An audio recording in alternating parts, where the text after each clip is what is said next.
same way tonight. I was down on the field a little earlier. It seems in good playing condition. Certainly looks good from up here, John. The one thing that the Generals will be watching for tonight is a possible letdown after last week's great ball game, and I'm sure that the coaching staff has really worked on that this week. On the New Philly side, we're going to see a young man that we missed 2 years ago. He was injured, Tony Machichi. And from what I understand, he's just gotten better and better. And he is going to be their catalyst for the Quakers tonight. Well, as you can see out on the field, Wooster is getting ready to receive at the north end of the field. Kick it from the south. There's the whistle. Here is the boot. It is short. Line. Bo Steiner takes it and gets up to about the...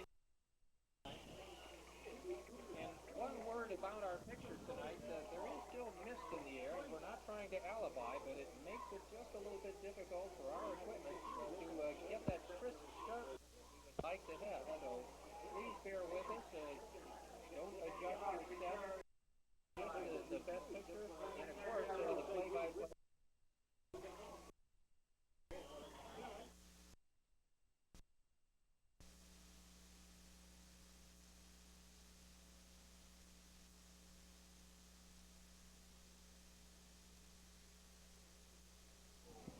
Tony Lee straight up the middle, getting about 3 or 4 yards. We're having just some technical problems, so for a moment or so, my buddy Tony's going to be off the air, but believe me, he won't be off for long. We'll get him back into this action. Here's John Hayes, number 44, who is one of the messenger wide receivers, and bringing in the play on a second and short 7. 1 yard line. Birdno and Lee. It's Tony Lee again off left tackle. Good yardage across the 46. He's probably still a yard or 2 shy of the first down. It'll probably bring up a 3rd and 2 situation for the Generals. And Tony Lee a little bit slow getting up off the bottom of the pile. Now the official calling for timeout. And it is the official saying it is on them. Tony apparently has lost his shoe and is going to have to take it off and retie it, so that's the reason for the momentary delay. After they spot the ball, it is about a yard and a half shy of the first down. There's number 90, Mitchley, coming in with the play for the Generals.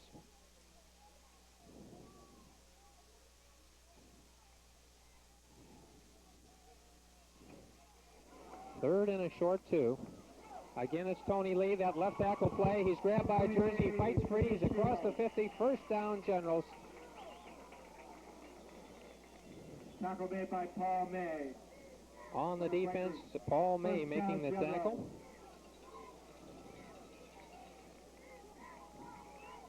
Clock already down to 10:28. These running plays really eat up the clock.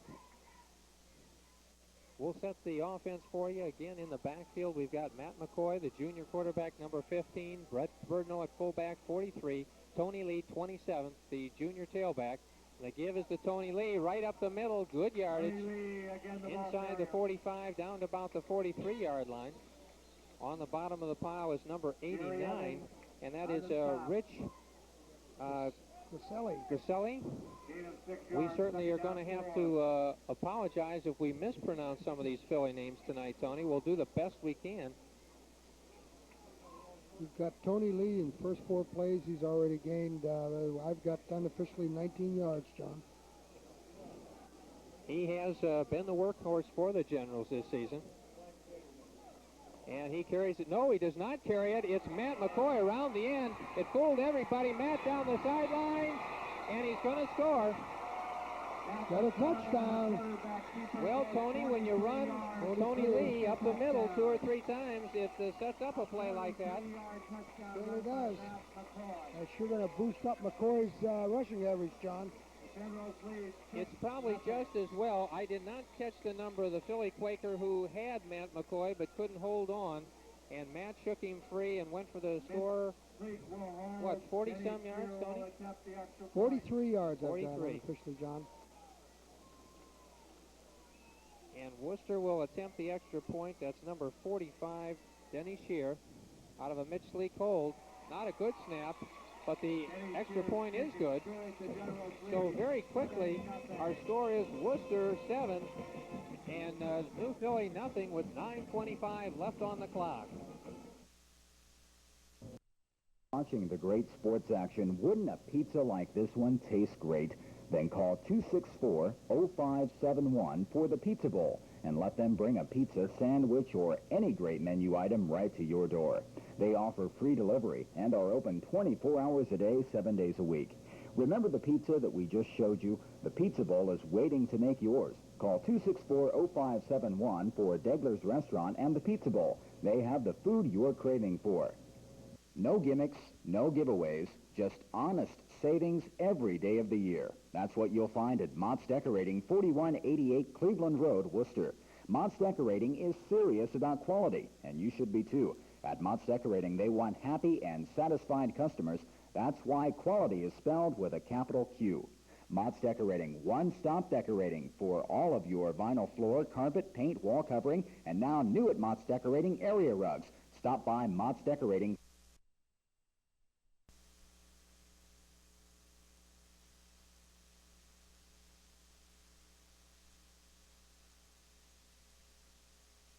And the Wooster All Sports Booster Club for co-funding the purchase of the newly installed public address system. While we have a second, while the ball is teeing up, let's thank the sponsors both here in Worcester and in New Philly that are bringing this game to you. First in Philly, it's the First National Bank of Denison, Kent State University, J.C. Penney's, Truck Sales and Service, Harding Yamaha, Parkway Nissan, and RKO Bottlers. And we'll get you those Worcester sponsors right after this kick. There's Denny Shear approaching the ball. Line drive kick right down the middle. It bounces off number 29, Veely. Picked up way back inside the 20. Call it about the 11-yard line. Ball carrier was number 29. 96, Bo Steiner. And, good coverage by Bo. That really, though, put the Quakers in trouble, Tony, that mishandling of the ball. Okay, quickly I said I'd give you the Worcester sponsors. They are Mott's Decorating, Degler's Restaurant and Pizza Bowl, Ettinger's Furniture, Tom Lyons at Performance Pontiac, Dino's Home Movies and Drive-Thru, and Clear Picture. Dummermuth with the ball on a keeper. He breaks upfield. Nice running and is finally brought down at the 25-yard line. Picks up the first down for New Philly.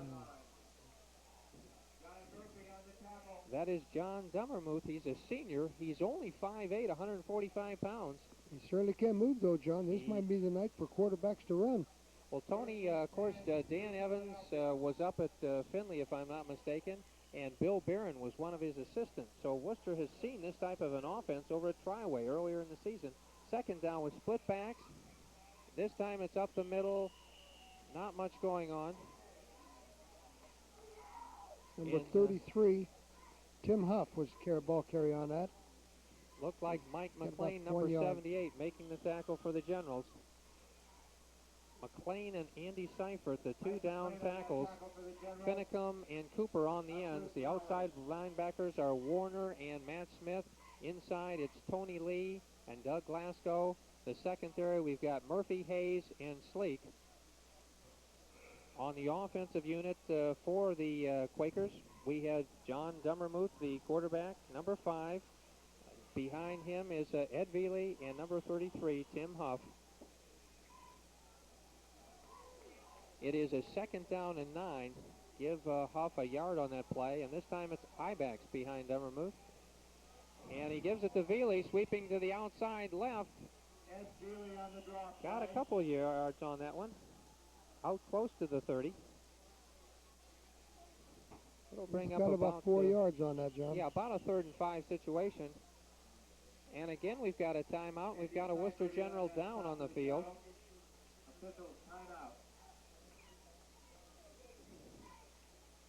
So far this season, Tony, and we hope that this is not serious, we've seen very few injuries on either ball club. Well, let me knock on wood on that one, John. We hate to see any of these young men be injured. Well, Tony, with the score, Worcester 7 and New Philly nothing, 8:01 left on the clock here in the first quarter. We'll break and be right back. Movies like Back to the Future and Return of the Jedi. It's their new soup and salad bar. This only adds to their large menu of anything from sandwiches to fine meals like lobster and prime rib. Enjoy the relaxing atmosphere and the friendly service always found at BC's Family Steakhouse. Receive a complimentary birthday cake on your birthday at BC's Family Steakhouse, where luncheon and dinner specials are many on Cleveland Road. The Wooster player who is still down, Tony, have you been able to pick up a number? I can't quite tell We who it haven't might been able be. to see it at all, John. He's been laying on his back the whole time. It's it must be a back, I believe. I'm not sure. I think it's John Hayes. We would certainly hate to see John injured. Last week he was given the award of Defensive Player of the Week. He is a two-year letterman in the general secondary. Also, while we're talking about Players of the Week, we might honor Matt McCoy, who was the Offensive Player of the Week for the Generals. Matt is the junior starting quarterback. So our hats are off and our congratulations to those two fine Worcester players. Of course, those awards were being passed out for the Jackson game. That's on October 17th in the Wooster High School cafeteria from 5 to Also, 7 while p.m. we're still Tickets are $5 watching John being helped off, children under we might 12. give our congratulations to the band members of the week. We've got Nick Havholm, Liz Wagner, Rob Nemeth, Laura Battles, Tracy Lemon, and Darlene Bowers. These young men and women worked long and hard on their program, as well as the football players. And at halftime tonight, you'll get the opportunity to see both the Worcester and the New Philly bands. It is back to action. We've got a 3rd and 5 situation. The ball resting right on the 30-yard line. Dummermuth with split backs. Gives it straight up the middle on the dive. Bruce Lowry, the ball player. And the ball is taken away. Apparently it was fumbled. I didn't see any flag. And down to about the 3-yard line is one of Worcester's defensive men, 78, Mike McLean. Mike Tony, McLean kind of a just picked the strange ball up. situation. I do not understand that call, John. I didn't know you were allowed to pick up a fumble like that. Especially, I thought he was on the ground. Well, we won't second guess the officials, but it certainly is a tough break. On the handoff. It was a tough break for the Quakers because that ball is inside the 5-yard line. The Quakers already down 7-0. John, in all fairness now, Lowry never had that ball on the handoff when the Worcester players got between Dummermuth and Lowry, and that's where the mix-up was. Well, Worcester went to the full house. They gave it to Tony Lee, and Tony made up that 3-4 yards very quickly for the score. And Worcester breaks on top by a score of 13-0 with the extra point try yet to go.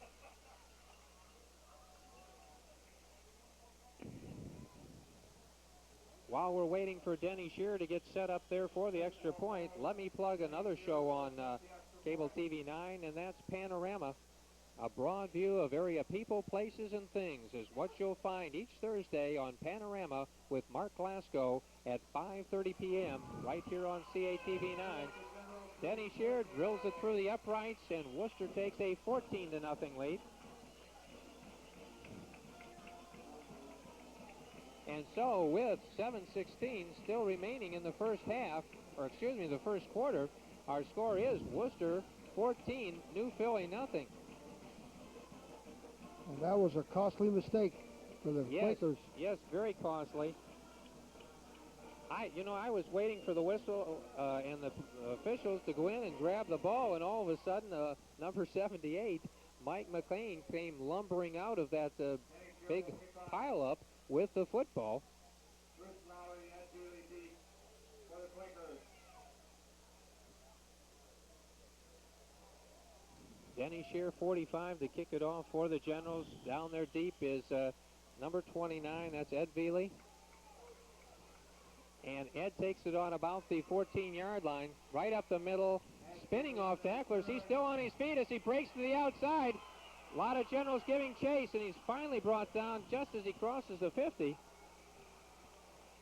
Gee whiz, I think many of the Generals thought he was down back at the 30. A real credit to Ed Veely on that spin move. He just wiggled out at the 30 and went on into general territory. Ed, by the way, is not a physically big young man. He's a senior. He's 5'9", 155. John Dummermuth is at quarterback. He's got Ibex behind him. 33, Tim Huff at fullback. Feely at the tailback position. Give it to Feely into the line. Nothing doing that time. There's 21, Brad Warner. 78, Mike McLean. 57, Steve Cooper. All in on the tackle. As they mark it, it is no gain. The ball is spotted, though, just across the 50. Call it the 49 of the Generals. Worcester's defense came up with a nickname. It's called the Nasty Defense, and you'll see white short towels that they're wearing with the word nasty and a skull and crossbones.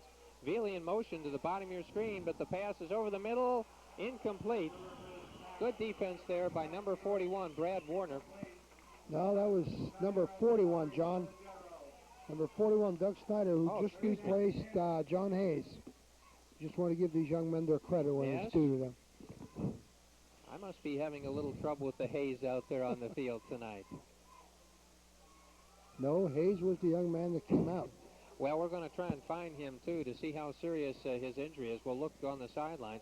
Worcester went to the nickel defense with a 3rd and 10 situation. Let's see if Dummermuth goes to the air, going back to pass, and he is going to be brought down and sacked. Wow. There's number 59. Brian Finicum. And number 59 is being talked to by the ref right now. That's Brian Finicum. I think ref told him I take it easy back here. The loss is back to the 41. It's a loss of approximately 10 yards, which will make it 4th and 20. Quakers have Todd Eckert back to do the punting. The Generals with John Murphy and Mitch Sleek back to receive. It's a wobbly kick going to be taken by Murphy on the 31. Going towards the sidelines. He's out close to the 40-yard line, and he's snowed under. Number 76, Paul May, making the initial hit for the Quakers. Quakers tonight wearing black helmets with a red and white stripe, white jerseys, red numerals, and black pants again with a red and white stripe. Generals in that navy blue outfit with white numerals, white helmets, and a navy stripe. Clock down to 5:43. This game has moved along real quickly. Our score is 14-0. Ibex behind the junior quarterback for the Generals, Matt McCoy. Brett Birdnow goes up the middle, and there's a flag. Brett didn't get much. And when that flag goes down, it's usually a holding call on the offense. That does seem to be the way the official is pointing, and Tony, you've got that intuition going. John, with that umpire behind the defensive line throws that flag, that's just about all that it really is. Well, of course, the down will remain the same, but it will be a 1st and 20 situation. That ball moved back to just across the 30-yard line. Call it the 31. Number 41 is Doug Snyder. Doug taking the place of John Hayes, both offensively and defensively. And he comes to the bottom of your screen. John Murphy to the top of your screen. And, of course, the I-backs behind McCoy. It's a draw play. Tony Lee up the middle. And he slipped on probably some wet grass. You can see how frustrated he is. And he was covered very quickly by number 89. And he got Rich 4 Porcelli. yards on that.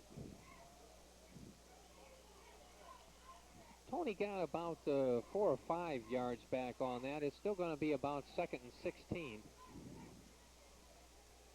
And my Tony, have the Generals gone to the air yet? I don't believe they have. No, John, well, actually, really, they haven't had to.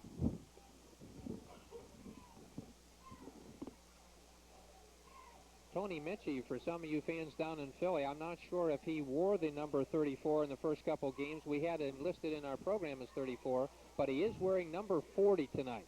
So he's the man in the middle linebacker of that defense. McCoy goes back to pass, throws it down the right side. Murphy slides. He got it. No, they say he trapped it. John very upset.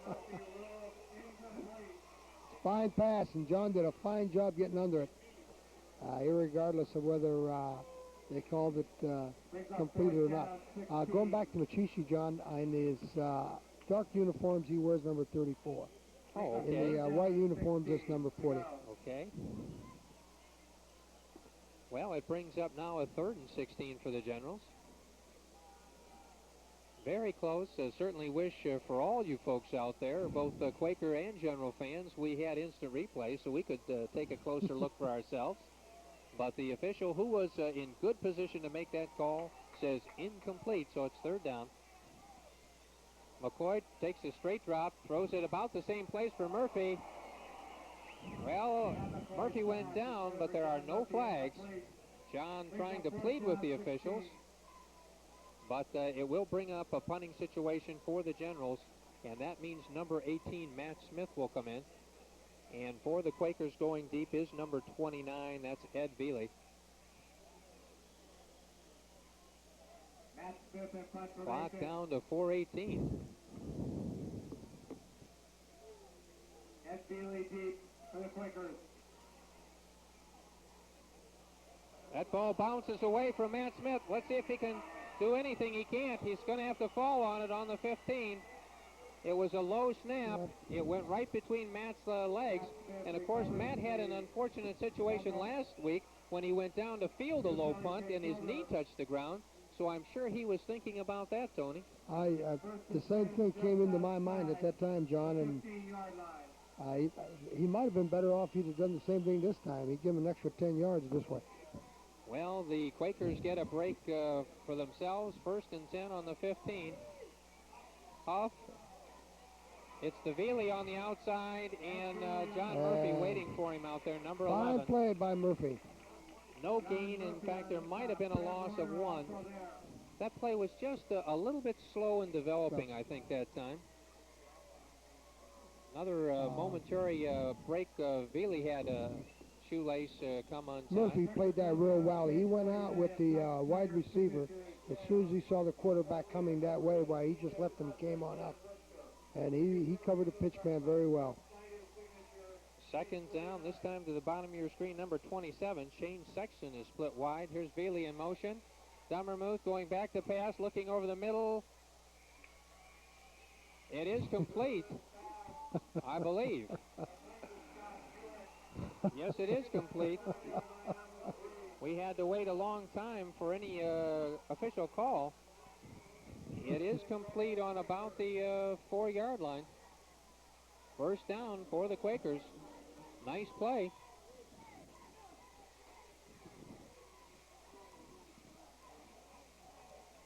So John Dummermuth, the senior, showing a lot of poise in leading his team. Trying to get him back into this game.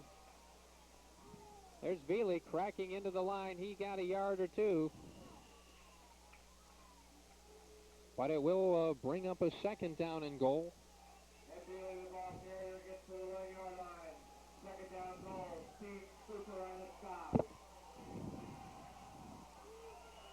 Clock down to 2:37 remaining here in the 1st quarter.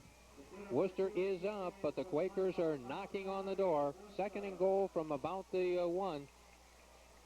And quarterback sneak. Dummermuth is in. Touchdown. 14-6 with the extra point try to go. I'm going to be very interested to see what Coach Evans decides to do as far as going for an extra point, whether he goes for 1 or 2, Tony.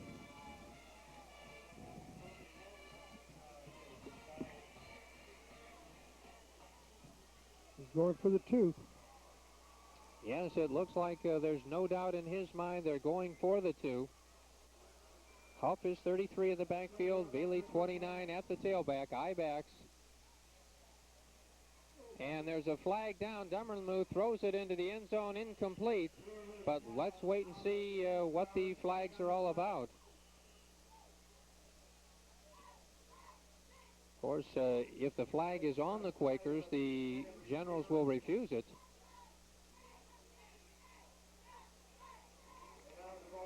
Ineligible receiver downfield is the call.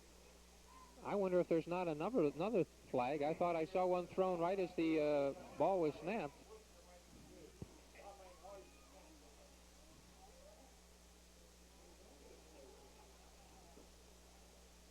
They're discussing the penalty with the Generals.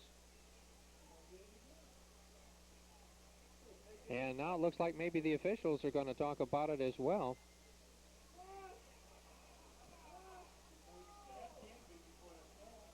Tony, yeah, this is kind of interesting to me. Well, if it's an eligible, ineligible receiver downfield, I don't see. I think you'd refuse the penalty. Certainly. I think it had to be something. Well, here looks like possibly a trick play. Worcester's defense moving right along, and now we probably got a delay of game, I would guess. Wooster offsides.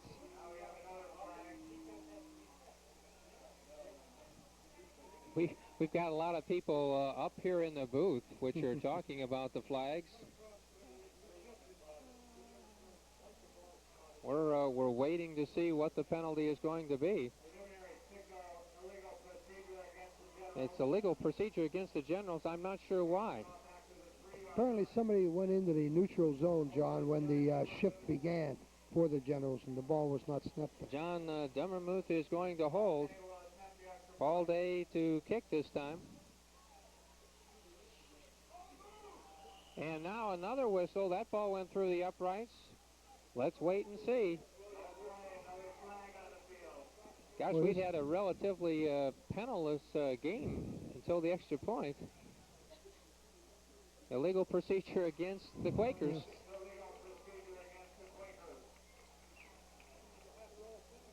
Tony, this could be the longest extra point in the history of high school football. In any type of football.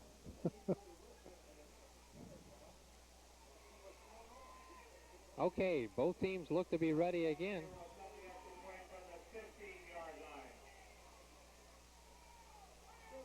The snap, the kick, it looks good to me. Yes, it is. So our score now, with 2:23 on the clock, is Wooster 14, the New Philly Quakers 7. And John, this is a lot of scoring for one quarter Worcester New Philly game. It sure is, Tony. Tony, while the teams are getting ready for the kickoff, let me mention a show that I host called Coach's Corner. Hear the thoughts of the area coaches and athletes each week on Thursday night on Coach's Corner, and that airs at 6 p.m.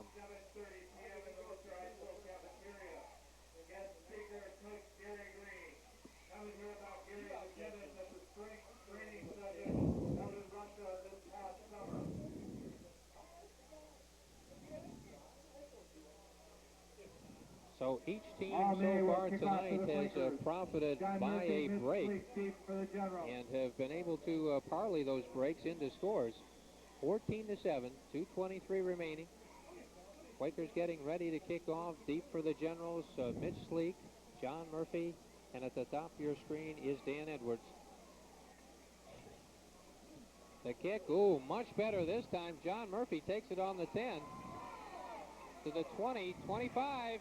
He's through the first wave and out to the 35. Slowed down by his own man that time, John. He had a fine run back. The kicker, by the way, who I believe was number 79. Number 79, Steve France. That was a 25-yard return by John Murphy. Let's see what the Generals can do now. Ball just across the 35, call it the 36, and now the officials want the time out momentarily. Let us mention to you that each week, over the weekend, you can see how your team did in Friday night football action on the CATV9 weekend scoreboard. Scores will be seen every 15 minutes on Channel 9 over the weekend. Okay, the officials are ready. The teams are ready. Wooster breaking the huddle. McCoy at quarterback. Again, the I-backs. And the give is to Tony Lee off left tackle. Good for about 4 yards.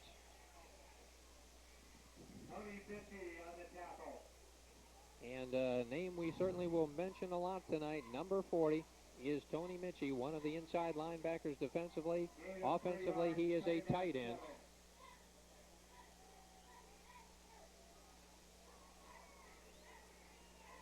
John Hayes, by the way, is on the sideline. His left ankle is all taped up, so it seems to be a sprained ankle, and I just, from the looks of it, don't think he's going to be back tonight. Tony Lee, a little bit of a counter, hurdling one man, but he is brought down on bottom of that pile, number 77. That's Rich Hunter for the Quakers making the stop. And that'll bring up a 3rd and 5 situation for the Quakers, or excuse me, for the Generals. About under a minute remaining here in the first quarter of action as Mitch Sleek brings in the play.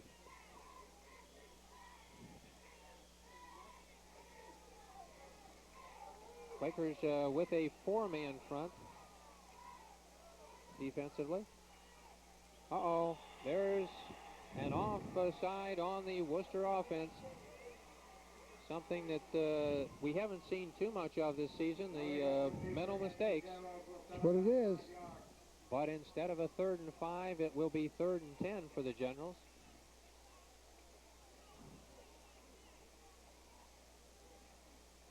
There it is, illegal procedure.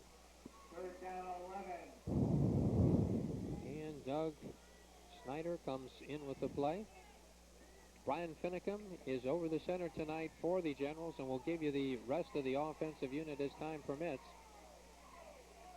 3rd down and 10. John Murphy, from his wing position, really kept his balance well and got almost 8 yards. Another flag. He's still a couple shy of the first down, and look for Wooster to punt. And there's another General injured in the backfield. Philadelphia brings up 4th down 3. Trainer Bob Platt, who does such an outstanding job with the Generals players, is immediately out on the field. And it looks to me like it is a leg injury, but I can't pick up a number yet.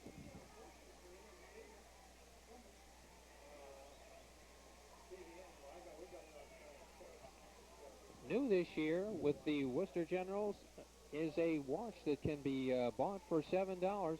It's available at the Wooster Music Boosters concession stand at all home football games.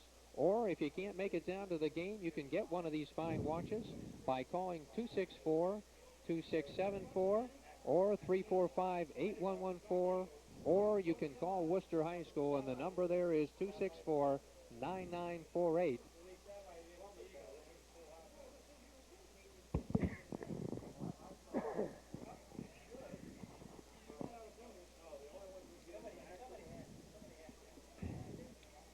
The injured General still down on the field. The clock showing 8 seconds. We're just about down to the end of the quarter. It is number 62. That is Corey Hupp. Corey is one of the guards on the Worcester Generals offensive team, alternating with several others of the Generals. Now might be a good time to go down that offensive unit for you. Brian Finicum, as we mentioned, 59 over the ball at center. Doug Glasgow playing the other guard along with Corey Hupp. The tackles, Mike Pegram, Mike Huddleston. The tight end is Matt Smith. Matt now is back in punt formation. And that is the end of the quarter. So at the end of one complete quarter of play, the score is Wooster 14, the New Philly Quakers 7. Hi, I'm Tom Lyons, Performance Pontiac Olds GMC Trucks, 1363 Lincoln Way West, Worcester. Stop and see me.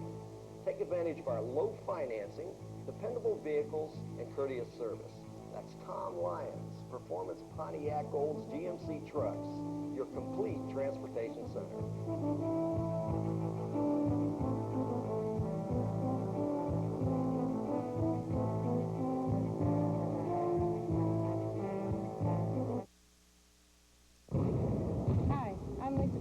Freshman guard on the High State women's basketball team. I really enjoy playing basketball, not because I'm good at it, but because I give it my all. And I couldn't do that if I consumed alcohol, and neither can you. Find yourself a sport or activity that you can give it your all, and stay away from alcohol. If you're dedicated enough to your sport or activity, you'll know enough to say no to alcohol. Brought to you by the Ohio High School Athletic Association and the Ohio Cable Television Association. As we begin the second quarter of action is 4th down. Wooster will be in a punting situation, and back deep in single safety for the Quakers is number 29. That's Ed Veely. Ed has already shown us tonight how dangerous he can be. And there's a jump by a defensive player.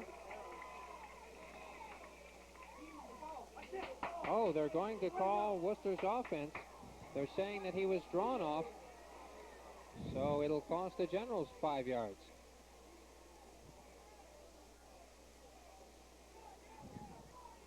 And for about 3/4 of that first quarter, the clock just sped along. The yellow flag was not evident, but all of a sudden it's really come out here. Both teams maybe just a little bit tight. Good snap this time. Nice kick by Matt Smith.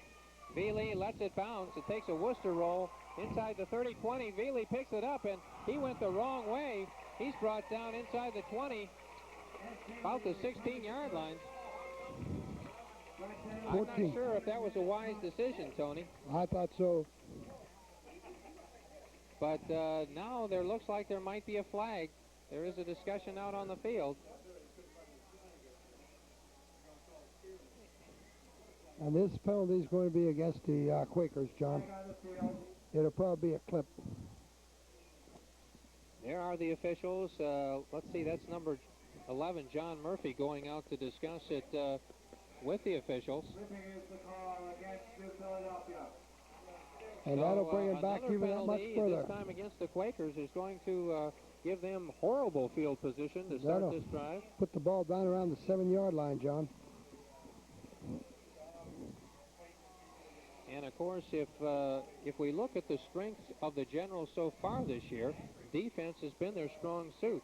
The offense, which lost a lot of skilled players to graduation, coming on perhaps just a little bit slower. Although I think, John, the offense really came alive last week. I thought Matt McCoy has really improved. He played a wonderful game last week, and I thought he was very deserving of that Player of the Week. We might mention that game last week was against Jackson High School, and it was a real dogfight for 4 quarters. Worcester did win. Dummermuth gives it into the middle of the line. This time it's the, I believe, 33, Tim Huff. And he got about a yard. Mike McLean, Tony Lee out of that stop. Andy Seifert also there. Number 78 is Matt McLean. He was definitely in on that tackle. Mike McLean.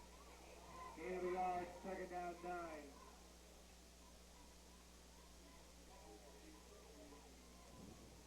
Second down now and 9. Split backs behind Dummermuth. This time it is Veely off right tackle. He didn't get much. Doug Glasgow is on the bottom of that pile, number 60. We'll give him 2 and call it about a 3rd and 7 situation.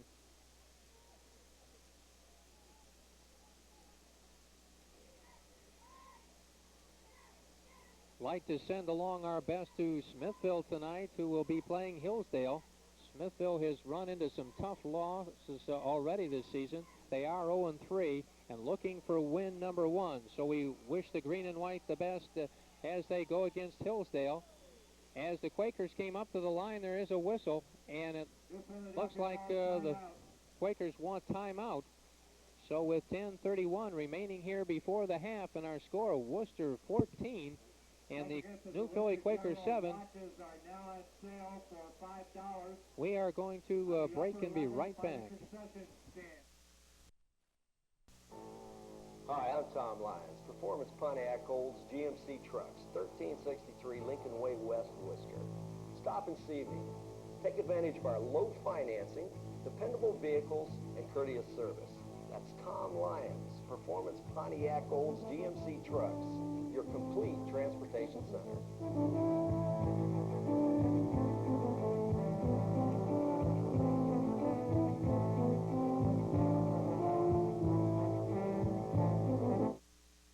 Hi, I'm Dennis Hobson, but most people call me Hop. I'm a junior guard on the Ohio State basketball team. It's taken a lot of hard work to get where I am today. That didn't leave time for drugs or alcohol. Not everybody can play basketball like I do, but everybody can work hard to be all they can be. and drugs and alcohol stop you from being all you can be. So find something you enjoy and throw yourself into it. You'll get a high that will last for life.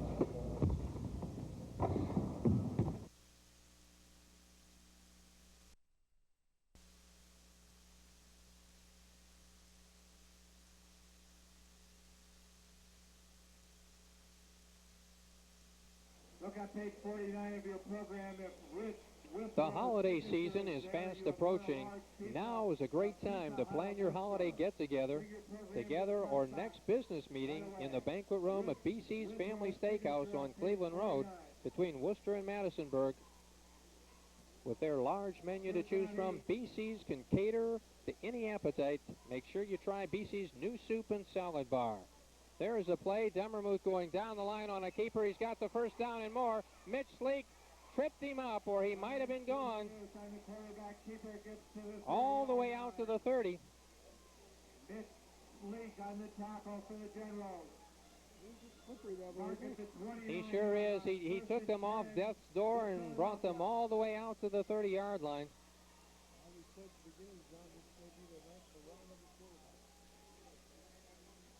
Matt McCoy, of course, scoring first for the Generals.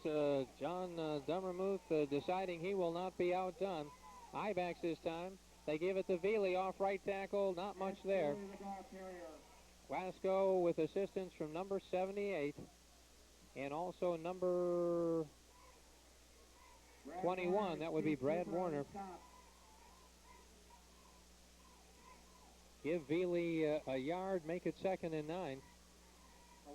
Matt Totten comes in as a inside linebacker. Tony Lee, who's of course going both ways, getting a little bit of a break.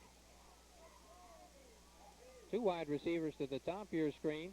Demmermuth giving it to Veely, and he is nailed in the backfield. Let's see who got him there. It was Matt Totten, who just came in. Matt shooting the gap there to catch Veely in the backfield. Drop him for a 2-yard loss, so it'll make it 3rd and 11. Clock, of course, continuing to move. It's down to 9:15 before the half. 14-7 our score. Wooster on top. Wooster scored 2 quick touchdowns, but the Quakers came right back. Again, the I-backs behind Demmermuth. And he is going to pass, looking down the field. It is complete. No, it's incomplete. Wow, did he take a hit? It was intended for number 27, Shane Sexton. But he took a real crack in the back there, just as he was receiving it.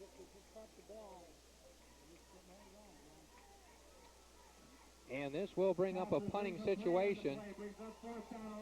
Number 11 is Todd Eckert. He will do the punting for the Quakers. And back deep for the Generals is John Murphy. Big rush by the Generals. They were trying to block that one. Murphy waiting on it across the 45. Up to about the 47, and there's a host of white shirts on the bottom of that pile. Looks like number 29, that would be Ed Veely. Rich Griselli, yes. But Wooster does start with good field position at the 47-yard line. 8:41 remaining here in the first half. And now the officials are asking for timeout. It looks like Rich Griselli is shaken up.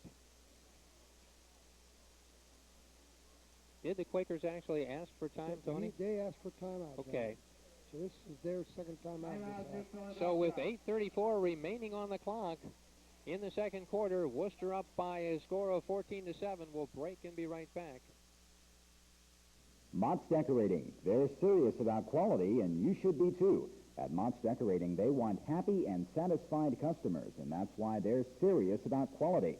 There are no gimmicks, no giveaways, just honest savings every day of the year at Mott's Decorating. 4188 Cleveland Road, Worcester. Phone 345-6018 for paint, carpet, wall covering, ceramic, vinyls, and more. One-stop decorating at Mott's Decorating on Cleveland Road, Worcester. After the big game or for your next party or get-together, stop by Dino's Drive-Thru to pick up your favorite potato chips, candy bars, or other snacks. Dino's Drive-Thru has a large selection of everything you need to make your next party a big hit. With 2 convenient locations at the foot of Bell Avenue and on Lincoln Way east of Wooster, it's Dino's Drive-Thru. Make sure you put Dino's on your next party list.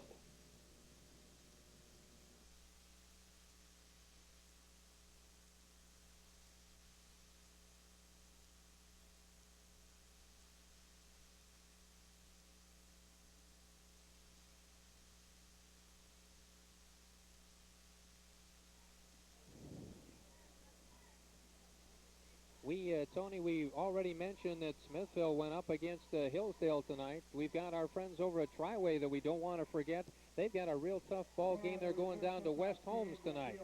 And West Holmes has a new coach in Bob Multrich. And I'm sure that'll be a good ball game. We wish the Titans the very best tonight down at West Holmes against the Knights. Yes, they got on a winning track last week, and we're hoping they can keep it up. 1st and 10 for the Generals.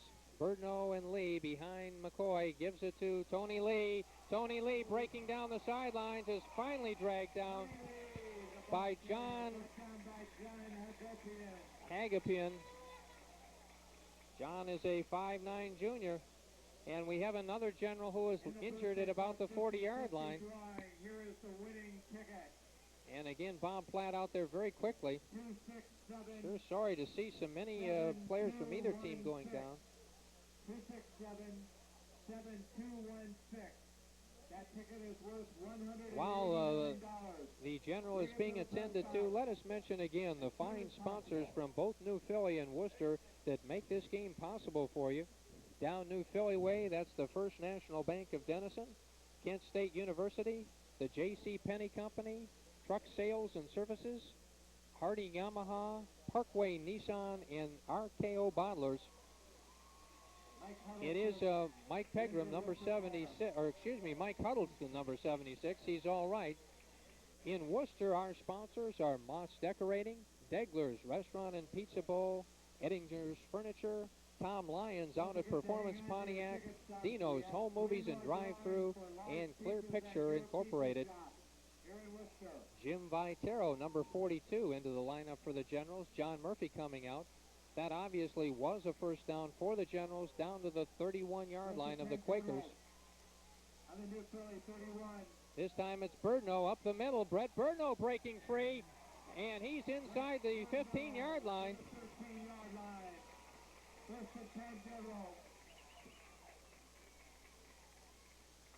In the preseason, Brett Birdno and Tony Lee were neck and neck, and Brett went down with an ankle injury, and he's really only returning to health, I'd say, about this time of the season, Tony. Yes, and he hasn't really run the ball that much. I think he had 3 or 4 carries the first game, 4 or 5 the second. Last week, I don't think he had more than 4 or 5. That was enough for another General first down. About the 17-yard line, Tony Lee breaking to the outside, still on his feet. He's close to the goal. I think he's in. Nice second effort by the junior tailback, Tony Lee. A 14-yard run by Tony Lee for the Worcester score. About 14 yards to pay dirt that time for the Generals.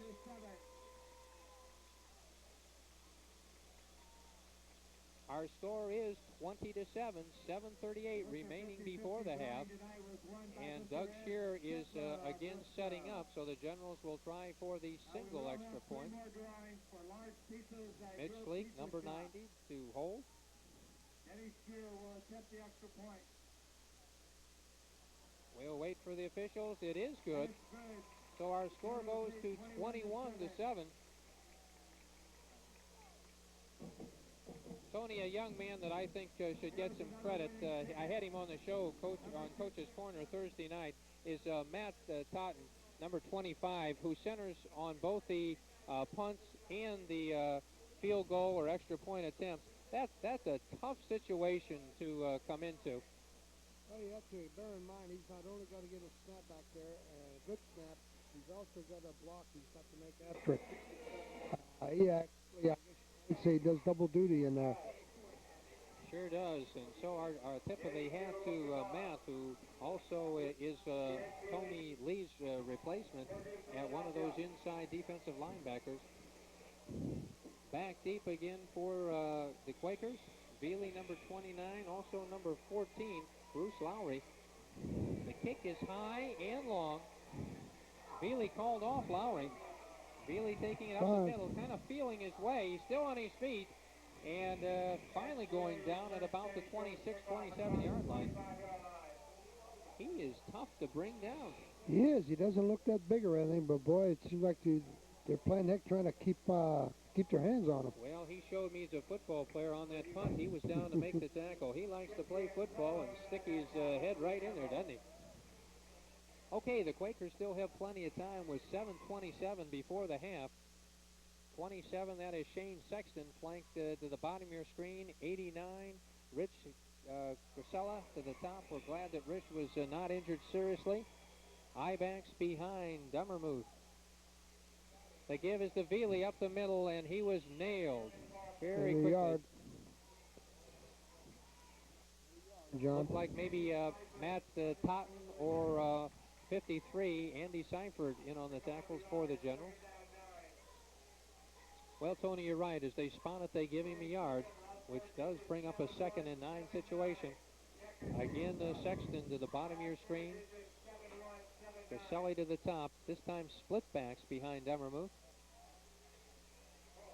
And the whistle.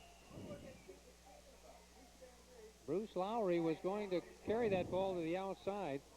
Bruce is a 5'8", 165-pound senior, but one of the interior linemen for the Quakers moved just prior to the snap. So instead of a 2nd 9, it should bring up a 2nd and 14.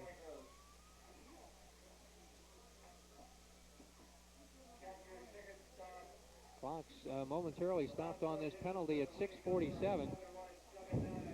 Let us share with you that this Saturday, Tony and I will be over at the College of Wooster to announce that game against the Kenyon Lords. The Fighting Scots will take on the Kenyon Lords, and we'll have that game for you next Wednesday night right here on Cable TV 9.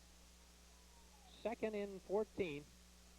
Split backs. Veely in motion to the bottom of your screen. It is a keeper. Dummermuth. Nice yardage. All the way out to the 34-yard line. Matt Smith finally bringing him down. I call that a quarterback counter. Quarterback draw. Draw.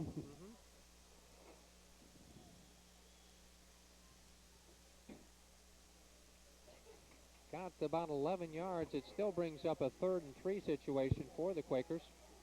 Sexton to the bottom of the screen. Split backs. Dummermuth. No, pitches it to Veely, and Matt Smith's got him in the backfield. There's a flag in the line. We've got a penalty here, and I would have to say that would be a holding call, unless there was a personal foul. Matt Smith, number 18, the outside linebacker, stayed at home, and Tony, again, your intuition is correct. It's against the Quakers. Wooster had held and would bring up a 4th down, but this is a major penalty, so makes it a little bit tougher as far as the options. They're talking with number 11, John Murphy, one of the senior co-captains for the Generals. Matt McCoy coming out, and he usually comes out when they go to the nickel defense, so I'm thinking Coach McFarland has decided to take the penalty.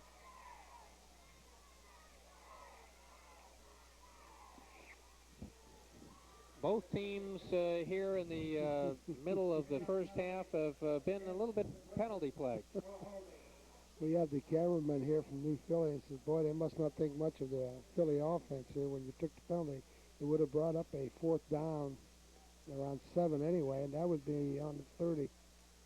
Well, of course, I think Mack is thinking about field position, hoping that perhaps the Generals get a little bit better. Coach Evans will be looking for a big 3rd down and 17 play to run. Split backs, Veely in motion to the bottom of your screen. Dummermuth on the keeper, not this time. We'll have to wait and see which General read that very quickly.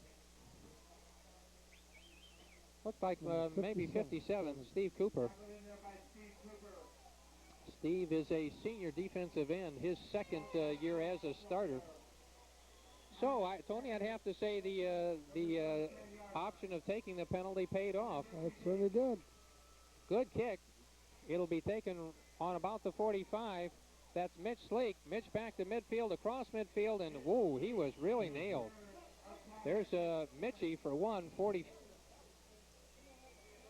There was a call back upfield.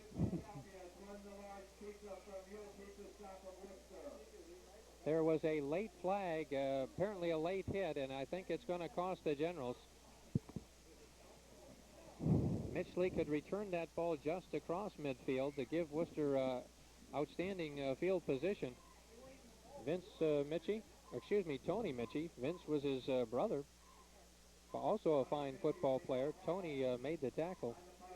That will take the ball back inside Worcester's 40. The man who was roughed up for the Quakers was their punter, Todd Eckert, number 11.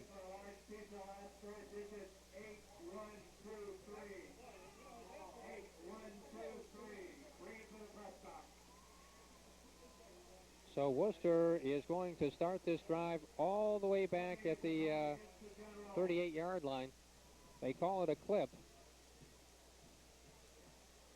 Here comes Matt McCoy, number 15, onto the field. Clock is down to 4:46.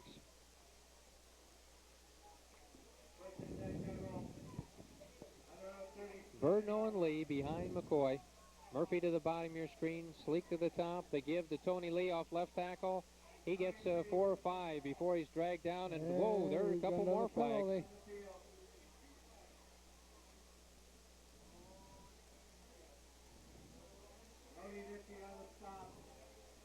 Emotion running very high tonight. Yes, of course, is. Worcester has won the Cardinal Conference Championship the last 4 years, but the Quakers have a very, very proud tradition of football, and in fact, both Dover and New Philly, and they'd like to be the ones that hand the Generals a loss. It looks like it's going to be against the Generals. No, excuse me. the face mask. I believe, I don't know who the Quaker was, but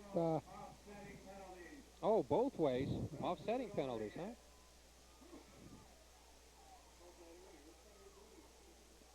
We saw the official indicate the face mask violation. We're not sure what the penalty against the Generals is, but at any rate, there were offsetting penalties, so it goes back to 1st and 10 on about the 37-yard line.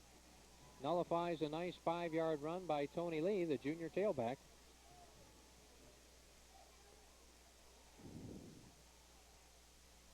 McCoy pitches to Tony Lee this time, tries right tackle. Tony gets up to about the 45-yard line. 6 or 7 yards. 7 yards. Tony, I know you're keeping some unofficial yardage totals for Tony Lee, and he has been a major carrier tonight already for the Generals. We've got something like 75 unofficial yards for him already. Well, I think the first couple weeks he went over 100, if I'm not mistaken. The clock down to 3:38. The ball resting an eyelash beyond the 45-yard line. McCoy, Tony Lee off left tackle. First down as he gets just up to the 50-yard line. On the bottom of the pile, number 53. That is Brian Hutchison.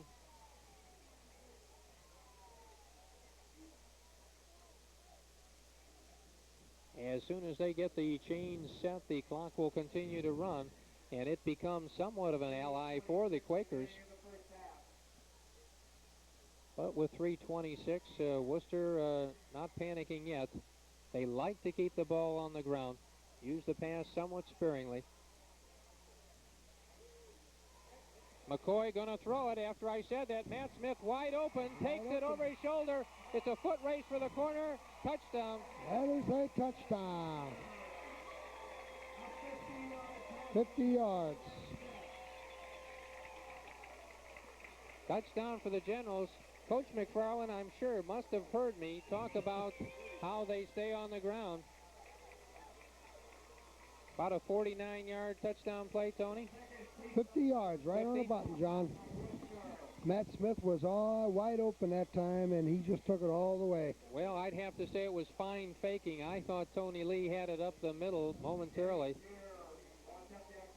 On that particular play, John Murphy cleared that area out. Matt Smith just came out and took off down. Low hold. Mitch Lee going to have to run with it. He is knocked down, so the extra point is no good. Mitch trying to rectify a bad snap, and he looked like he maybe wanted to throw the ball into the end zone to Bo Steiner, but never had a chance. So the Quakers hold there, and our score with 3:07 on the clock is 27-7. I did mention to you that Tony and I will be covering the College of Wooster game, which will be shown then next Wednesday night at 6 p.m. But prior to the game, you can catch Time Out with Tucker, and that is hosted by John Finn, who is the Sports Information Director at the College of Wooster. John will be talking with second-year head coach Bob Tucker about the Wooster Fighting Scots.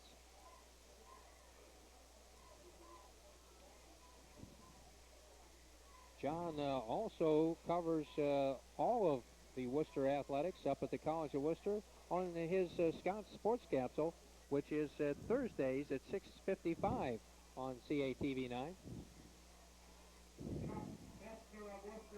John is a good friend and someone who certainly gives us a lot of help when we're at the college. There is the kick by Scher, taken on the 10. It is Bruce Lowry coming back up the middle. And boy, could you hear the leather crack up here. Bo Steiner, number 96. Bo getting a nice round of applause. Bo is a backup tight end to Matt Smith, who made that touchdown grab. 27-7. That really hurt the Quakers to give up that one, Tony. It certainly did. Seems like the Generals are fired up, and the Quakers are starting to more or less have a letdown. We certainly hope that isn't true, though. And they do come back the second half for a fine ball game. Goselli to the bottom of your screen. That was Veely in motion. The pass is over the middle, and it's intercepted by Doug Glasgow. There are flags down on the field, however.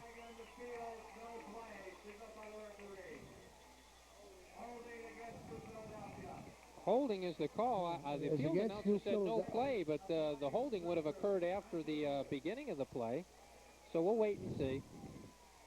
I think the interception should stand. Should.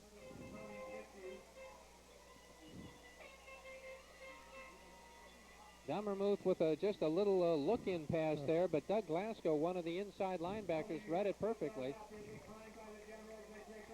Yes, the penalty obviously is declined by Worcester, and they will get it 1st and 10 about the 31-yard line. So the Quakers have really hurt themselves in this first half. They fumbled. Worcester picked up the fumble, ran it into about the 3, and of course punched it in. And now here is another mistake. 2:19 on the clock. Murphy to the bottom of your screen. Mitch Sleek to the top. Ibachs behind McCoy. He's looking over the middle. He gets it to Matt Smith with the catch. Fumbles the football, but I think Worcester got it. Well, they're still fighting for it. No, Quakers have it. Whistles have blown, however. Whistles blow, and there is a little bit of a fight breaking out. We have a fight here. Tempers are flaring. And the officials very alertly getting in to break this up. Coach Evans, by the way, out there very quickly. Doesn't want this to get out of hand. Emotions running very high. This, of course, is the last year for the Cardinal Conference, and both teams would like to be in the running for that title. Doug Glasgow is representing the Generals over by the officials. We're looking at Coach McFarland, who is around the rest of the Generals, trying to calm them down. There are a couple yellow flags out there. Let's see who's got the football. Everybody now going wild as the officials indicating that it was an inadvertent flag. Tony, there were at least 2 flags on the field. Maybe we need an instant replay on that one, John. Okay, they say that it was a fumble recovery by the Quakers, so they have the ball on the 31-yard line. Worcester goes back to the defense. So Matt Smith coughing up the football. Dommermuth rolling out, looking to pass. Still rolling out, and he is brought down on a fine play by Brian Finicum. Wow. Fine play by Brian. He got him right there at the line of scrimmage. Wow, maybe a yard loss. Brian's a young man, number 59, who had a lot of special teams play last year, and I'm sure he caught the eye of the coaches with his hustle and won himself a defensive end position this year. I'm very impressed by this Dommermuth, John. He can really run. It is a 2nd and 11, the loss of 1. Dummermuth rolling out to the other side. Wooster trying to contain. He airs that ball out long. Mitch Leak knocks it down. It was intended for number 6, John Gopian. I'm sorry on the pronunciation there, John. Well thrown ball. He has a good arm as well. Certainly does. That ball was in the air at least 35 yards. Clock is stopped on the incompletion. 1:11 on the clock. 3rd down and 11. Caselli to the bottom of your screen. Agapian to the top. Split backs. Looking, the flare pass out to Veely. Gets a nice block out there. And then picks up some yardage on his own. He is still short of the first down. Matt Smith, number 18, along with number 41, Doug Snyder, making the stop. It is a 4th and 5 situation. Wooster asking for timeout with just under a minute, 52 seconds remaining here in the first half. Let us remind you, while we have this momentary break in the action, to stay tuned at half for the bands. We've got both the New Philly Quakers band for you as well as the Wooster Generals, and I know you'll enjoy that halftime show.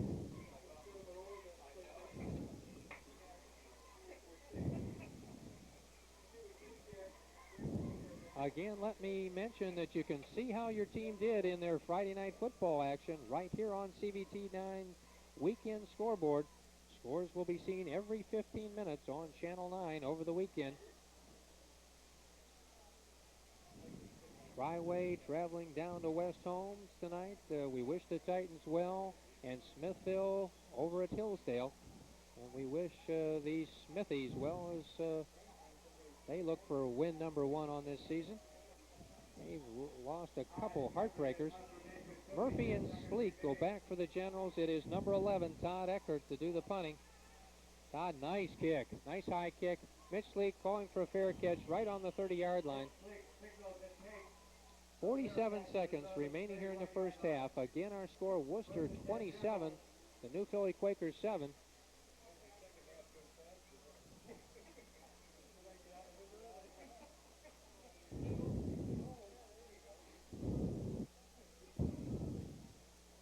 Number 40, that's Mitchie. Tony Mitchie looking over to the sideline to his defensive coordinator to get the defensive call. Looks like at least some of the time tonight they're in a 4-4 defense. This is similar to what Wooster runs as well. High backs as they've been most of the night for the Generals. McCoy going back to pass, looking for the screen pass. It is taken by Tony Lee. Tony breaking free over there on the sideline momentarily, then run out close to the 40 and about a yard short of a first down. And the clock should stop. That was Tony Mitchie, and we talked about the fact that big inside linebacker would roam. He was able to knock Tony Lee out. Wooster stopping the clock. And Coach McFarland going out. As you can see, the bands getting ready to perform for you at halftime.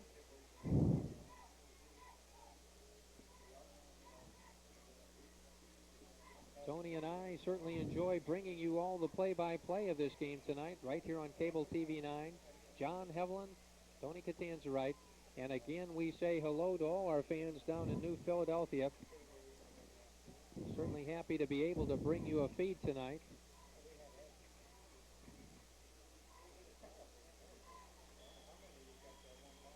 Coach McFarland talking with his offensive unit.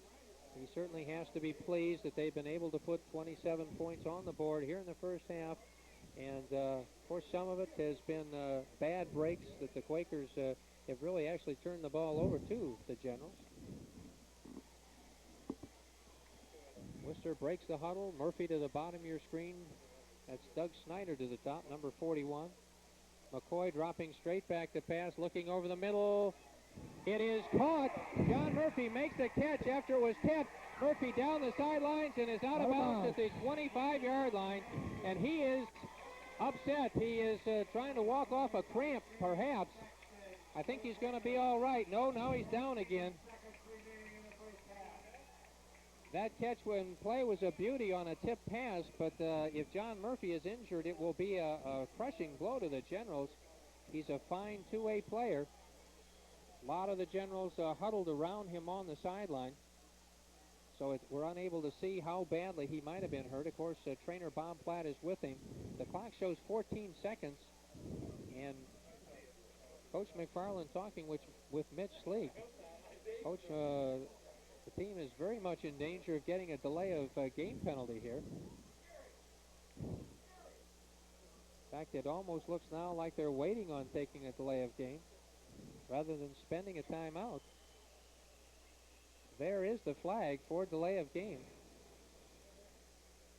Of course, what happened was with John Murphy being injured, they were probably looking for another flanker. John Hayes, who is another flanker, had gone down and had been replaced in there by Doug Snyder. That brings the ball back to about the 32-yard line, 1st and 15. Mitch Sleek, number 90, on with the play. He and Doug Snyder, number 41, are going to be split to the top and bottom of your screen, respectively. I-backs, which are Birdno and Lee, behind McCoy. McCoy dropping straight back. Over the middle pass behind Matt Smith, and he couldn't hang on. 11 seconds on the clock now with that incompletion. Had Matt caught that, he would have been smothered. Good defensive coverage by the Quakers. I thought McCoy might go for the home run, try and put it in the end zone. There is John Murphy, along with trainer Bob Platt, going to the dressing room, and it looks to be a leg injury. We'll try and get some updating on all the Wooster injuries for you by the time we start the second half. 11 seconds on the clock. McCoy dropping back, getting pressure, throws out there for Sleek. Incomplete. Good coverage out there. Number 33 for the Quakers is Tim Huff, their fine fullback on offense. And that took about 6 seconds. Clock down to 5 seconds. Time for probably just one more play. It's been a wild and woolly first half. Both teams have committed some errors. The officials have let the yellow flags fly, and our score is 27-7.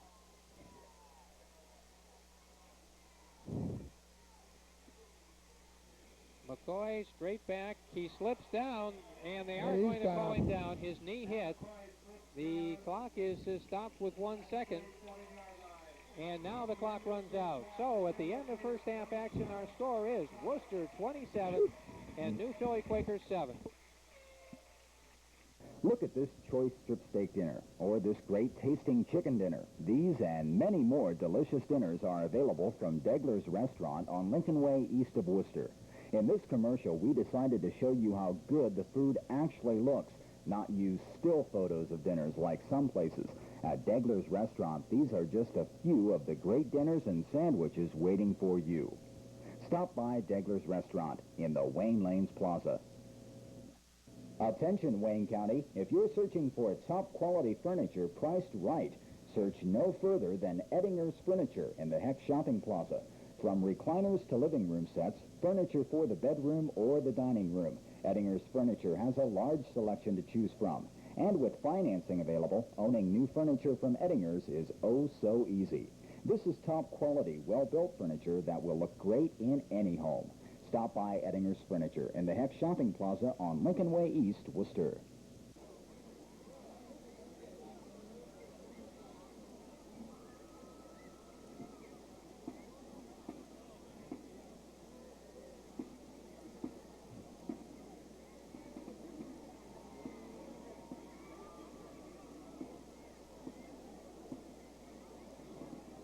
Under the direction of Cheryl Ann Graham, Marva Wagner, and Joan Wenzel, with guard instructor and drill design by Bill Graham, assisted by Debbie Gow, may we present the award-winning New Philadelphia High School Marching Quaker Band.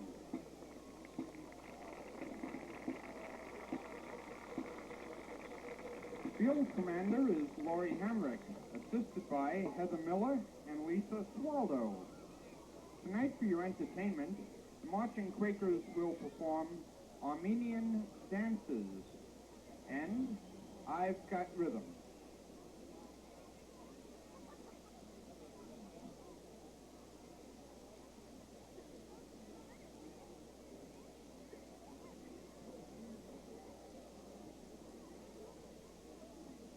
And now, ladies and gentlemen, the New Philadelphia High School Marching Quaker Band.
Ladies and gentlemen, the New Philadelphia High School Marching Quaker Band.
Ladies and gentlemen, the Wooster High School Marching Band.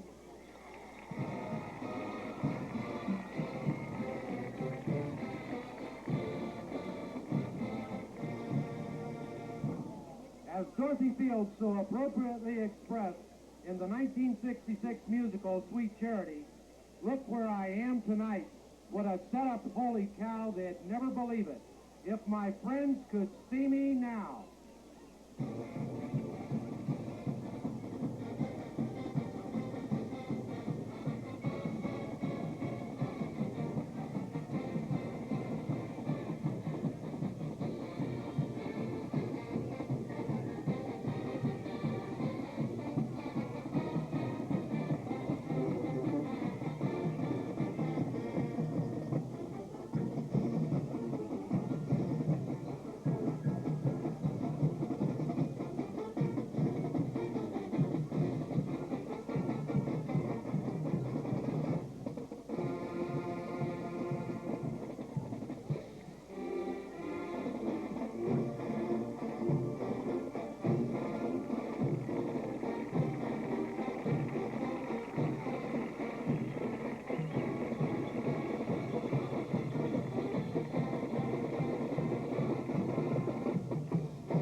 This evening's drum feature is an arrangement of a 1923 song written by Frank Silver and Irving Kahn. Our 21-number percussion section now plays for you, Yes, We Have No Bananas.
The next song was written in 1918 and helped us set the spirit of the Roaring Twenties. Watch the drill and listen to Rock-A-Bye Your Baby with a Dixie Melody.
concert formation, we spotlight our majorettes and flight corps moving to the big sound of Triumph.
Tomorrow, the Marching General Band will be presenting more outstanding music at both the Wooster United Way Community Day Parade and the College of Wooster Fighting Scots football game. We hope you will join us and our friends by supporting the 1986 United Way campaign. Thanks for caring.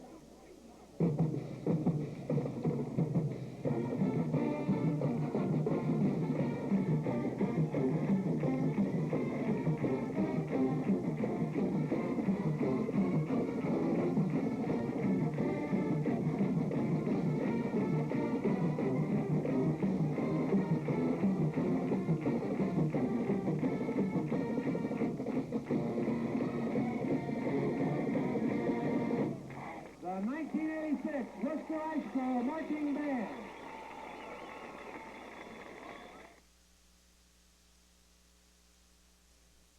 Cable subscribers, TV Guide has a number for you, and a number of important facts we think you should know. Here's the number.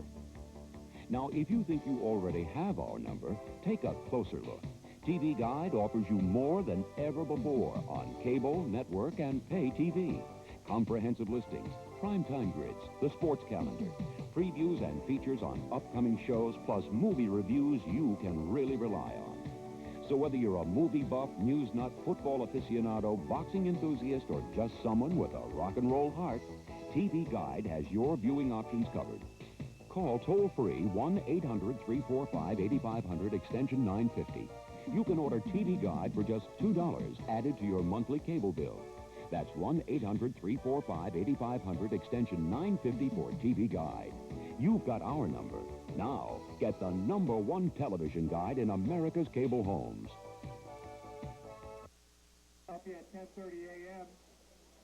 this coming Thursday on the 25th, the freshman football team plays. We would like to congratulate both high school bands on sharing with us those fine halftime programs. Both teams back out on the field warming up for the second half. And while we have this time, we'll let Tony run down some of those first half statistics. All right, let's run down some team statistics here. First downs, Worcester had 8 during this first half. The New Philadelphia's 3. Rushing, Worcester rushed 16 times for 139 yards. New Philadelphia 18 tries for 43 yards. Passing yardage, Worcester tried 8 passes, completed 4 for 98 yards. New Philadelphia, 2 completions out of 6 attempts for 21 yards and had 1 interception. Fumbles, both teams had 1 fumble and both teams lost 1 fumble. Individual stats, Veely had 8 carries for 7 yards during the first half. Dummermuth carried the load mostly for New Philadelphia with 33 yards and 7 attempts. Laurie had 2 attempts for 1 yard and Huff 1 attempt for 2 yards. On the Worcester side, Lee was the big ball carrier, 12 attempts, 76 yards. Murphy had 1 for 8. Birdno had 1 for 17 yards. And McCoy had 2 carries for a total of 38 yards. Tony, something as we watch the Generals warming up that we might want to mention on Veely, and that is we have him 8 carries for 7 yards, but this is rushing yardage. This does not add in.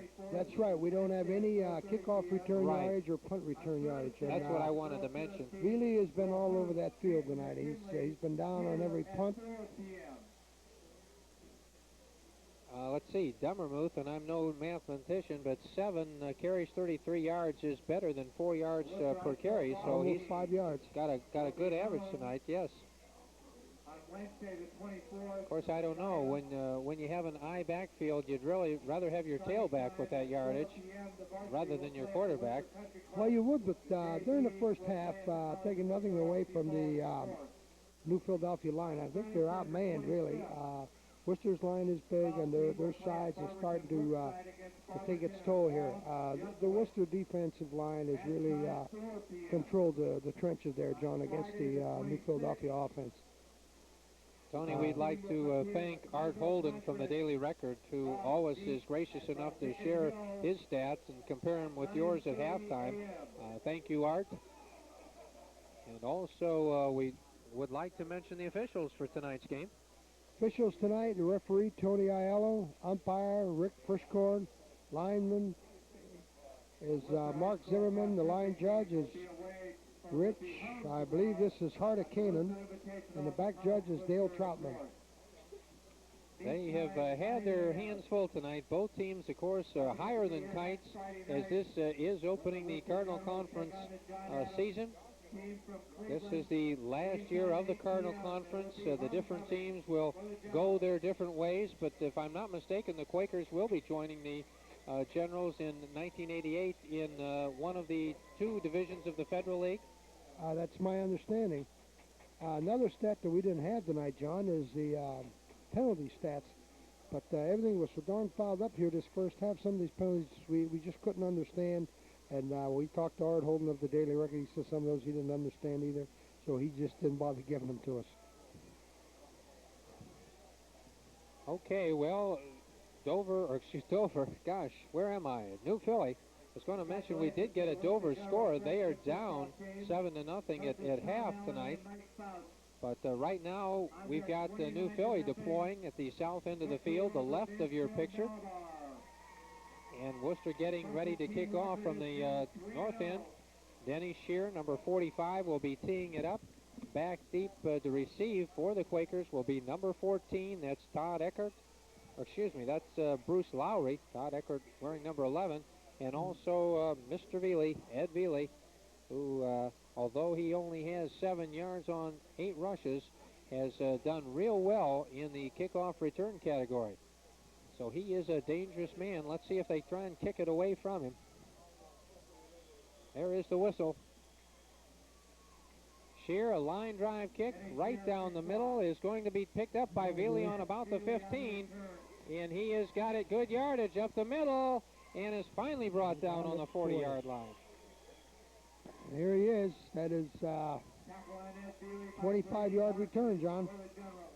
Very nice return by Ed Veely. Brought down by number 61. That's Brady Hartman. So the Quakers start with good field position. The ball on the 41-yard line. John Dummermuth is at quarterback. He's got I-backs. He's got Tim Huff, 33, at the, that's Lowry in at the fullback. And Veely carrying the ball. Didn't get much that time. He just made it back to the line of scrimmage. We have a flag down, though. On the bottom of the penalty. On the bottom of the pile for the Generals was number 25, Matt Totten. It is against the Generals, the penalty. Let's wait for the call. They talk with John Dummermuth. Obviously, he will accept the penalty. The gain was probably just less than a yard. It is a major penalty against the Generals. 15 yards. It will give the Quakers a first down. The ball has crossed midfield. Clipping. 15-yard penalty. against Wooster for clipping. A defensive clip. Coach McFarland very upset. I don't think he understands what the call is. We have the referee talking with Coach McFarland, and of course that's the reason for the momentary delay. Coach McFarland not very happy, I'm afraid, with that turn of events. A defensive clip. I'll get Mac on Coach's corner to explain. I don't know, John. I've never heard of it. Well, at any rate, it is a 1st and 10 for the Quakers. The ball is on the 44-yard line. Split backs. Dummermuth coming down the line. Is he going to keep it? He's cutting back against the grain. Nice cut back. Oh, nice tackle. 78, Mike McLean, and Mike is hurt. Mike saved a big gainer that time, but he paid for it. And there's another flag on the play. I believe you are going to have a holding penalty against New Philadelphia here.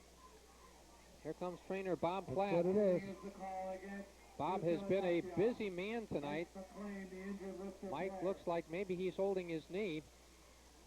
Each week we've got a broad view of area people, places, and things on Panorama with Mark Glasgow Thursdays at 5:30.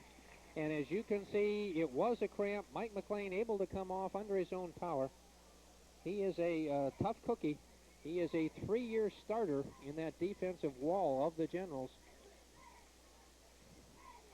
And as we indicated, there was a penalty. The officials now marking it off. So very rapidly, we're having a real seesaw situation here to begin the third quarter. John Hevlin and Tony Catanzarite were at Maurer Field in Wooster, Ohio. We appreciate having our fans down in New Philly along. Philly has run into some tough sledding tonight. The score is 27-7 at the moment, but they've got the ball. Dummermuth looking out to Veely. Oh, almost knocked away by Finicum. Veely gets a little bit of yardage. He made up some of the penalty. It's going to be second and still about 20. Finicum almost intercepted that somewhat lateral throw in the backfield. Defensively, the Generals are still looking good. The general line is more or less controlling the trench right now, John, as I had mentioned before. 27 to the bottom of your screen, Sean Sexton. Split backs behind Dummermuth. And, whoa, mix-up on that play, and Dummermuth is going to have to eat it. And he is brought down hard by number 53. That's Andy Seifert, one of the defensive tackles for the Generals. And there was obviously no gain. That's kind of a sickening feeling when you look back and your backs are going the opposite way. Poor John. He'll have to check that out with his two backs. Both backs went the other way. That's about when you wish you were about 15 yards back and you kicked the ball out of there. 9:37 remaining here in the third quarter of action. It is third and about 15. Dummermuth straight back to pass. He got rushed hard, but he completes it. It's the Veely. He's going to be short of the first down. And Dummermuth stood tall, and he paid for it, but he did get the completion. He waited for Veely to sneak out over the middle. It is a fourth and about long six, Tony. They are good six. They are across, of course, the midfield stripe now. It's inside the 40, as a matter of fact, so you can bet that they will go for it. We've got Rich Withrow is in there at defensive lineman right now in place of McLean when McLean got injured. I-backs, Dummermuth going straight back. He is being chased back there by Cooper. He gets the ball away. It's incomplete. Good coverage by Murphy on number 27, Sexton. Murphy is upset with something. He's trying to point out to the officials something happened. But the Generals will take over. The ball was there. Sexton did have a shot at it, although John Murphy had good coverage. On the road 39-yard line. We've got 8:43 on the clock on this change of possession. Matt McCoy, the junior quarterback, number 15, onto the field. Birdno and Tony Lee behind him. Tony Lee, as Tony Catanzarite mentioned, 76 yards unofficially in the first half.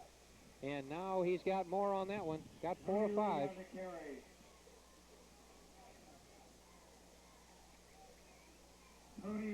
front line for the Generals, we ought to mention them again. We've got Brian Finicum at center.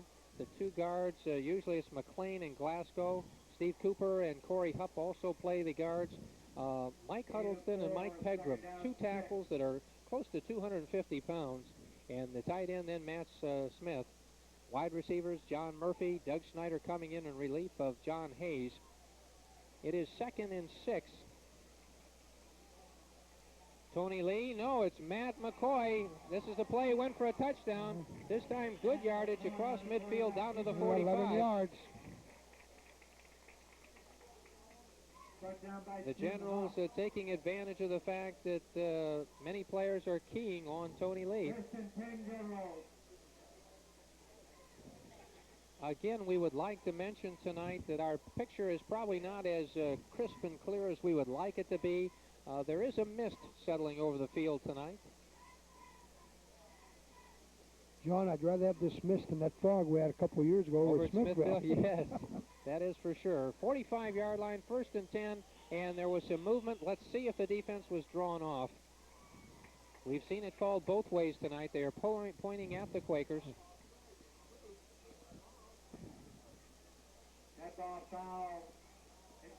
And we'll make bear in mind now, our viewers saw the players go back, but in high school ball, if they enter that neutral territory, it is called. In college ball and professional ball, they're allowed to go back as long as they don't make contact with the opposing team. We might mention number 55, Eric Houston, has come in relief of Brian Finicum at center for the Generals. Tony Lee, right tackle, breaks one tackle and is now brought down inside the 35. 7 yards. There's Mitchie, also number 90 over there, which is Jamie Kyler for the Quakers, but not before Tony Lee picks up a first down.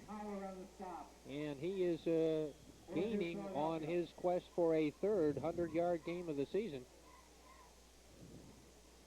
By the way, those injured at halftime, perhaps the most serious was John Hayes, who has twisted an ankle, probably will be out for the remainder of the game. Tony Lee on a counter over left tackle, not as much this time. Tony Lee to the 30-yard line. Good second effort. He got about 3 or 4. Rick Grisselli on the tackle for the Quakers. 6:44. And we hear the name Grisselli again. He has made more than his share of tackles tonight.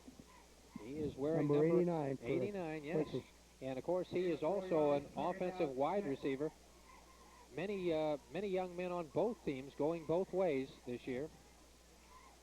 John Murphy split to the bottom of your screen. We're glad to see John back in there. There's Tony Lee, off right tackle, still on his feet, inside the 25. And he should be very close to a first down. Yes. Just depends on the spot. Wooster, of course, by keeping the ball on the ground, keeps the clock running. One of the Wooster players indicating it's a first down, but the officials would like to take the time to measure. And while they take the time to measure, let us ask you to support your Worcester music boosters by visiting their concession stands at each of the home football games. Let us remind you that the proceeds from the concession sales support the Worcester High School music programs. And in addition to selling food, music boosters this year are selling Worcester Generals watches at only $7. So with the score 27-7, 6:02 on the clock, and the third quarter will break and be right back. As your sports action, wouldn't a pizza like this one taste great? Then call 264-0571 for the Pizza Bowl and let them bring a pizza, sandwich, or any great menu item right to your door. They offer free delivery and are open 24 hours a day, 7 days a week. Remember the pizza that we just showed you? The Pizza Bowl is waiting to make yours. Call 264-0571 for Degler's Restaurant and the Pizza Bowl. They have the food you're craving for. No gimmicks, no giveaways, just honest savings every day of the year. That's what you'll find at Mott's Decorating, 4188 Cleveland Road, Worcester. Mott's Decorating is serious about quality, and you should be too. At Mott's Decorating, they want happy and satisfied customers. That's why quality is spelled with a capital Q. Mott's Decorating, one-stop decorating for all of your vinyl floor, carpet, paint, wall covering, and now new at Mott's Decorating, area rugs. Stop by Mott's Decorating, Cleveland Road, Wooster.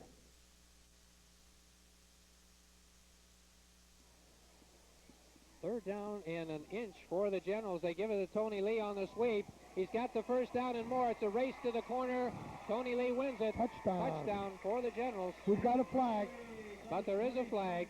I look for a pushing penalty. It is illegal use of the hands. So it will be brought back. A fine run by young Tony Lee. Tony, certainly we have the opportunity to watch the Generals each week, and so we apologize a little bit to the Quaker fans if we continually are talking about the Generals.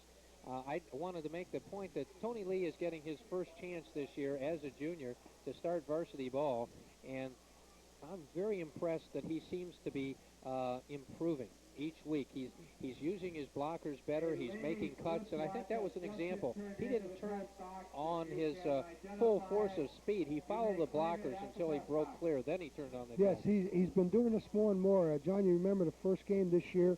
He fumbled I believe it was 4 times. The second game, I think he only fumbled once. And last week in the last quarter, when we really needed the yardage, he just lowered his head and followed his interference. And tonight, he's really run exceptionally well. So that means with each game, he's getting better and better. With that penalty, and it now takes it back where it's third and a long yard. They give it to Tony Lee off tackle. He's got the first down, and he's going to repeat his performance. And he's going to do it again. Touchdown. 26 yards. And with that carry, he should go over 100. Well over the 100. If the Quakers had thoughts of getting back into the ball game, that really had to hurt. I'm sure Coach Evans had talked about trying to get a quick score to start the second half, but Wooster is the one that is able to put the points up on the board with 5:32 remaining here in the third quarter, with the extra point try to come.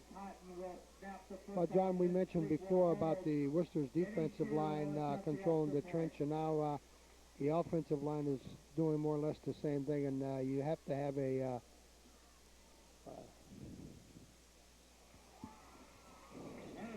the extra point is good. So our score is 34-7, and we still have 5 minutes and 32 seconds remaining here in the third quarter of action. We're going to break and be right back. Great movies like Back to the Future and Return of the Jedi in the comfort of your own home. Just stop by Dino's Home Movies in Worcester and Smithville. With over 1,800 movies to choose from, Dino's has the movie you're looking for no matter what kind. And if you don't have a VCR, rent one from Dino's Home Movies at the foot of Bell Avenue in downtown Worcester and on Main Street in Smithville. It's Dino's Home Movies, open 7 days a week. Edinger's Furniture has bedroom sets. Fine craftsmanship by fine names like Burlington and Impact. At Edinger's, you'll find dining room furniture, a large selection priced to fit your pocketbook. Take a look at this 3-piece living room set.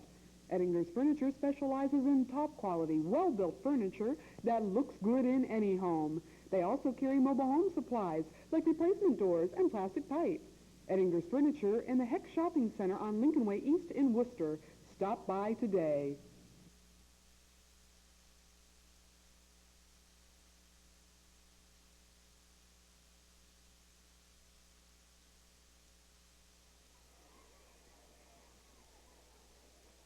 Denny Shear teeing up the ball for the Generals. I would think that fairly soon now, Coach McFarland will begin to substitute some of the younger players on the Generals. Some Quaker fans might say, why didn't he early? But this late in the season, I think you've got to have your regulars playing enough so that they can go 4 quarters. That is a shanked ball, and will probably have to be kicked again from 5 yards back.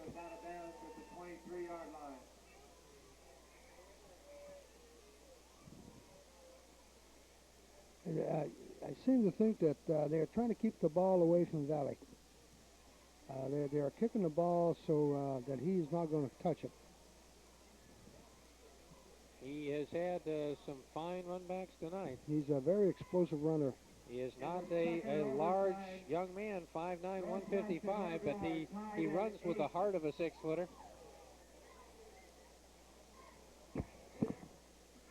Again, let us send out best wishes to both Triway and Smithville. Triway taking on West Holmes tonight, and Smithville going over to Hillsdale. And we might mention right now that over the loudspeaker system, we just heard the score from our Big Bow Orville. They are in their second overtime right now, tied 8-8 with Northwest High School of Canal Fulton. Wow.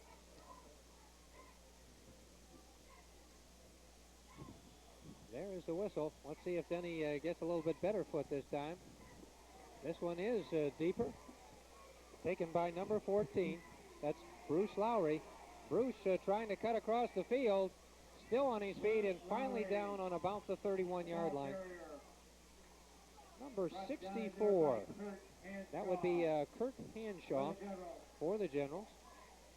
Kurt is a junior, 5'11", 175-pound tackle. First and 10 Quakers on their own 31-yard line. Clock is at 5:16 now as the Quakers take over. Here is Shane Sexton coming wide to the bottom of your screen. Split backs behind Emmermuth. And he drops straight back to pass. He's getting some pressure now. Being chased, and he is nailed as he throws it. It is caught in a fantastic catch. What a catch by Mitchie, the tight end. And he is that type of ball player. He never quits. And we've got another general now. is injured way back on the 20-yard line, so we have an official's timeout. The ball is spotted right on the 40, so they're still a yard short of the first John, down. it must be pretty hot down there. Tony, the general player, as you can see, is not moving much at all at the moment. It's a little bit scarier. We'd like to mention to you that the holiday season is fast approaching, and now's a great time to plan your holiday get-together or next business meeting in the banquet room at BC Family Steakhouse on Cleveland Road. That's between Wooster and Madisonburg. With their large menu to choose from, BC can cater to any appetite. And make sure you try BC's new soup and salad bar.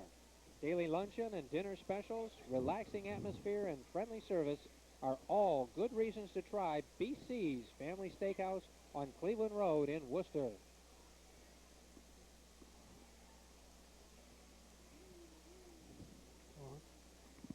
Andy Seifert is the injured ball player down on the field right now. Rich Withrow goes in and relieves him. Andy wears number 53. He is a defensive tackle.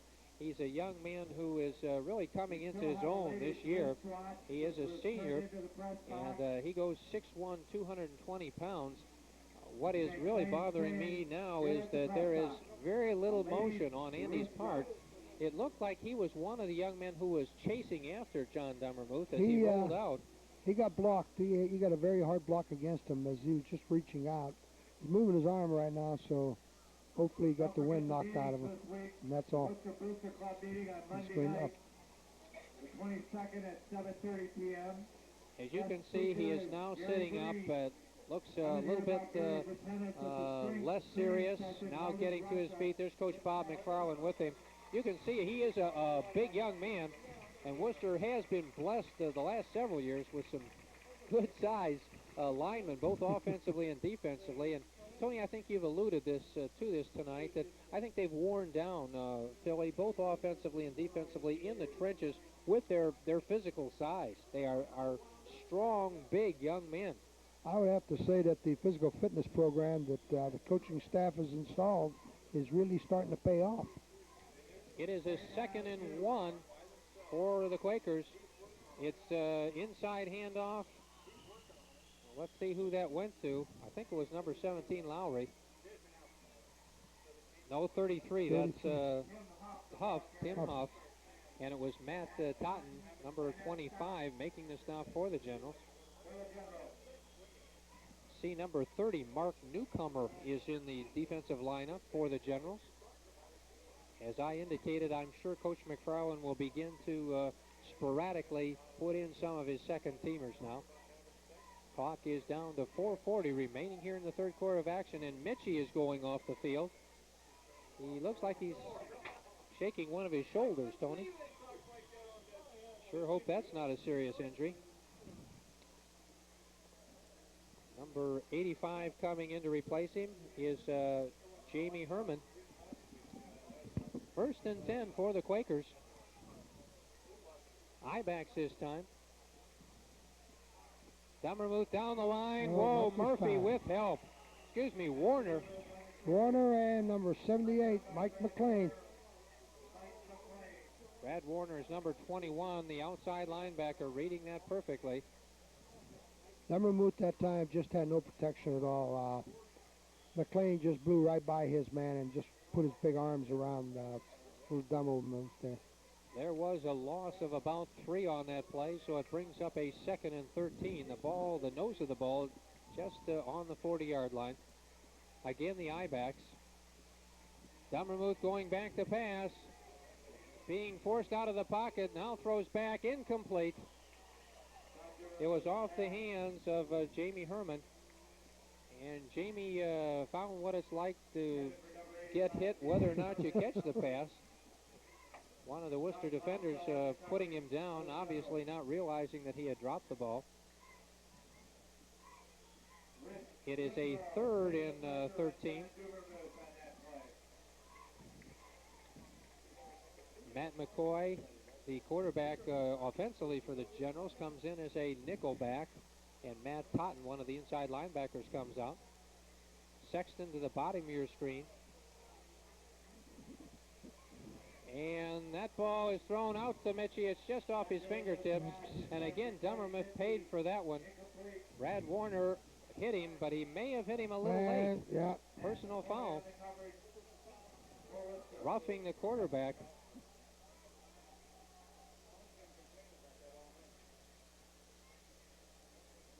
And this will be a costly penalty against the Generals because they had the Quakers stopped. It would have been 4th and about 14. And instead, the blue and the gold are going to have to back up. Let's see if the penalty gives them enough for the first down. Yes, it will. The ball is marched all the way down to the 46-yard line of the Generals. 1st and 10 for the Quakers. Personal foul, roughing the passer.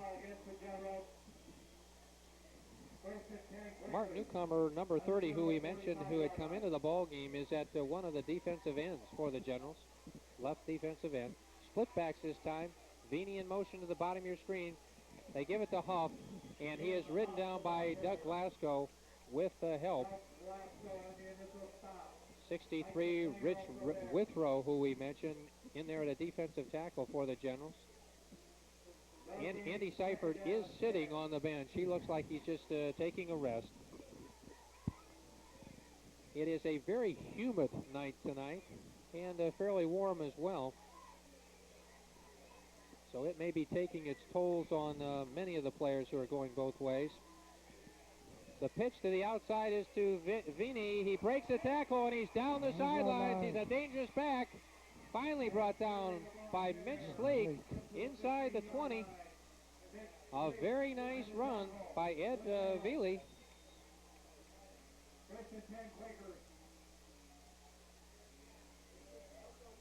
And here comes Andy Seifert back into the defensive unit. Rich Withrow coming out for the Generals. Just a quick pitch from Dummermuth. And Veely showed you he's got some speed to the outside. 1st and 10. Ball spotted on about the 17-yard line. Dummermuth gives it to Huff up the middle. Good yardage down close to the 10.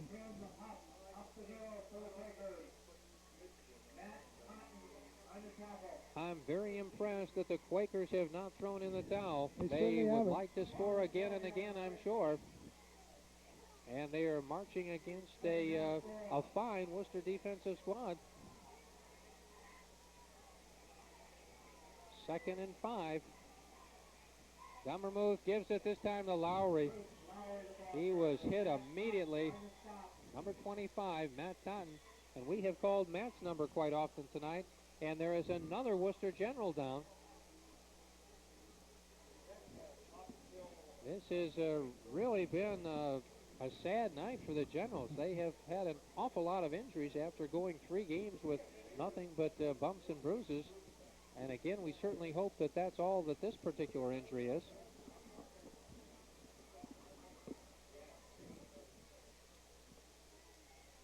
And again, while we have this timeout for an injury, let's salute our sponsors.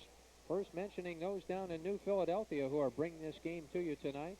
And that would be the First National Bank of Denison, Kent State University, J.C. Penney Company, Truck Sales and Services, Harding Yamaha, Parkway Nissan, and RKO Bottlers. Wooster player coming off the field, number 61, Brady Hartman. Looks like he's going to be all right. In Worcester, the sponsors are Mott's Decorating, Degler's Restaurant and Pizza Bowl, Ettinger Furniture, Dino's Home Movies and Drive-Thru and Clear Picture, and Tom Lyons at Performance Pontiac. Dummermuth giving it to Veely on the outside, one man to beat. Murphy's got him, and now he's got help. John Murphy one-on-one against Veely. Ed Veely was able to bring him down, and there may have been a loss on that play. Back to 10. And it brings up a critical play for the Quakers. It is a 4th down and 3 yards. The ball is on the 10. Here comes Lowry into the ball game, replacing Huff. Now Huff comes back in, and number 27, Shane Sexton, comes out.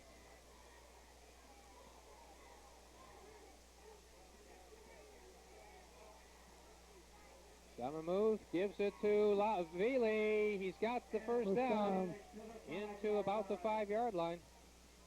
Big hole opened up there, right up the middle.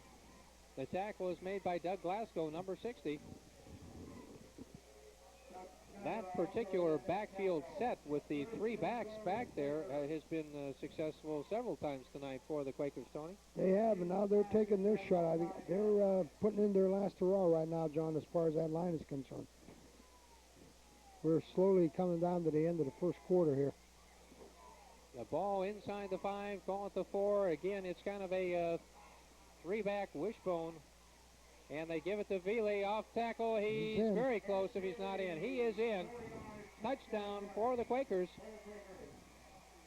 34-13 with the extra point try to come. And Coach Evans undoubtedly would go for 2 in this situation. Quakers band finally getting something to strike up a tune for. It's been a long drought. 34-13, 29 seconds remaining here in the quarter. 45, Denny Shear sneaking in very quickly for the Generals to replace Matt Totten. Dummermuth throws out in the flat to Veely. He is knocked loose from the ball. I believe that's incomplete. John Murphy out there to make the hit. So the extra point attempt is no good, and our score remains Worcester 34, New Philly 13 with 29 seconds remaining here in the third quarter of action. And Tony, I'd have to say that a certain measure of pride showed right there for the Quakers, the way they were able to march the ball down and pick up a score. Certainly have. It's not that Worcester isn't playing any less intensiveness than they did before. It's just that the Quakers are saying, hey, we've got to do something right now. Let's go get the score, and that's what they did. The Quakers getting set to kick the ball off. Worcester deploying their receiving team. The kicker has been Steve Franz, number 79.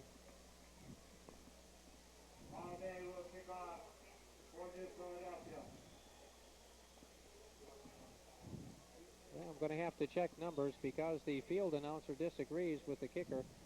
Kind of difficult now, a little bit of mud out on the field to pick up uniform numbers. Let's see, Tony, help me out. Maybe 76, Paul May, rather than 79. It is taken by Murphy in the middle, right up the middle. Oh, head knocking there. And John is out across the 30, call it the 32-yard line. On the bottom of the pile is number 9, Denny Trimmer, a sophomore, 5'10", 160-pound quarterback. Gee, he's a tough cookie for a quarterback, only a sophomore. Here comes Matt McCoy into the ball game. Clock down to 12 seconds. Wooster may not even get this playoff before the end of the third quarter. Down to 7. I don't think they're going to get off the play, and no, they will not. So at the end of 3, our score is the Wooster Generals 34, the New Philly Quakers 13.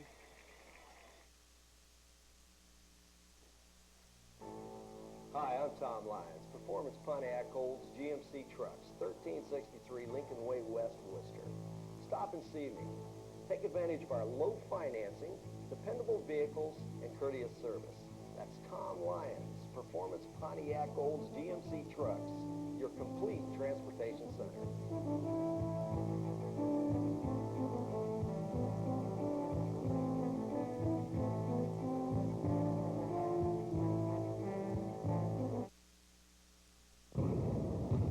I'm Lisa Klein, a freshman guard on the High State women's basketball team.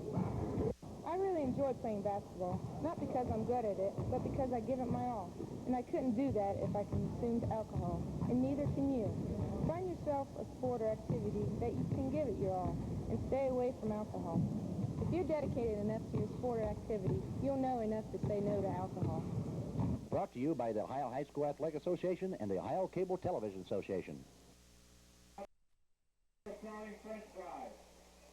One more quarter of action, 12 more minutes to go. Again, there you see it on the screen, 34-13, Wooster on top. And Wooster with the football. It is marked at the 32-yard line. Checking the sidelines, Wooster, of course, being right below us, we can see that John Hayes is on the sideline. He is now in street clothes. He has an ankle tape. Most of the other generals are standing up, watching their team perform, so we're hoping that John is the only one with a serious injury. There's Birdno up the middle, not much that time. On the bottom of the pile, number 77, Rich Hunter. He is a 6'3", 230-pound tackle, so he matches up pretty well with some of those offensive linemen for the Generals. We've got Dan Edwards in the backfield in place of Tony Lee here in the fourth quarter, John. You know, Tony, when I was in high school, if I had ever gone up against a 230-pound lineman of any kind, they would have buried me. I would have quit. You talked about Dan Edwards. There he was carrying the ball, and he got a vicious greeting from Mr. Mitchie, number 40.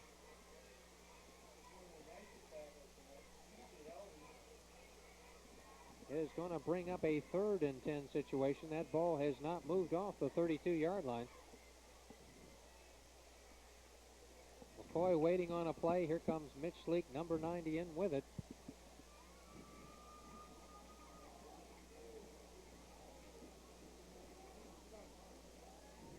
Defensively, the Quakers showing a 4-4 defense with them the three backs. Again, this time it's McCoy to the outside, and he's driven out of bounds at about the 36. It is far short of the first down. He got about 3. And so we look for number 18. That would be Matt Smith to do the punting. And on the other end, we look for number 29. That's Ed Veely. Brings up 4th down. Tony, that one run that Ed Veely had late in the third quarter from scrimmage certainly must have helped his offensive stats tonight. His yards rushing, although both on punts and kickoffs he's had a bundle. Late arrival in the offensive line is 81, Chip Yankello. Another low snap, nice pickup by Matt Smith. Gets away a boomer. Veely driven back to the 25, almost to the 21. Now coming upfield, and it's Bo Steiner first, and then some help from Mark Newcomer, number 30. Back to about the 36, 37-yard line. with our score 34-13 and 10:21 remaining here in the fourth and final quarter. We'll break and be right back.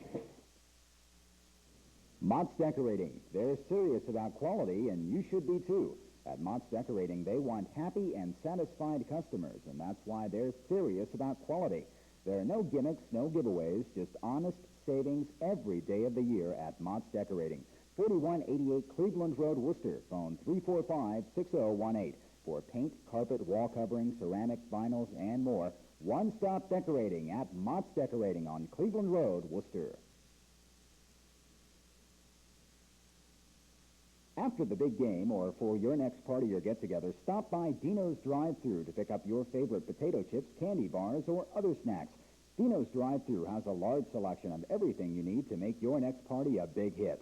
With 2 convenient locations at the foot of Bell Avenue and on Lincoln Way east of Worcester, it's Dino's Drive-Thru. Make sure you put Dino's on your next party list.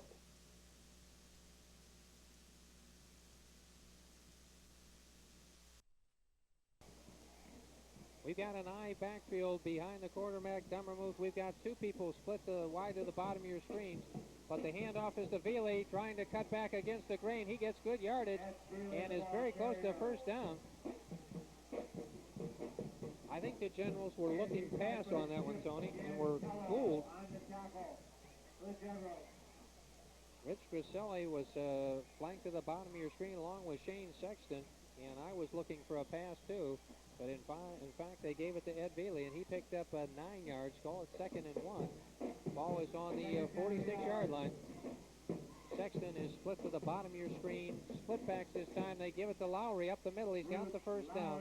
Very close to midfield. On the tackle defensively for the Generals is number 53. That's Seifert, Andy Seifert. We're sure happy to see that he is back in the ball game.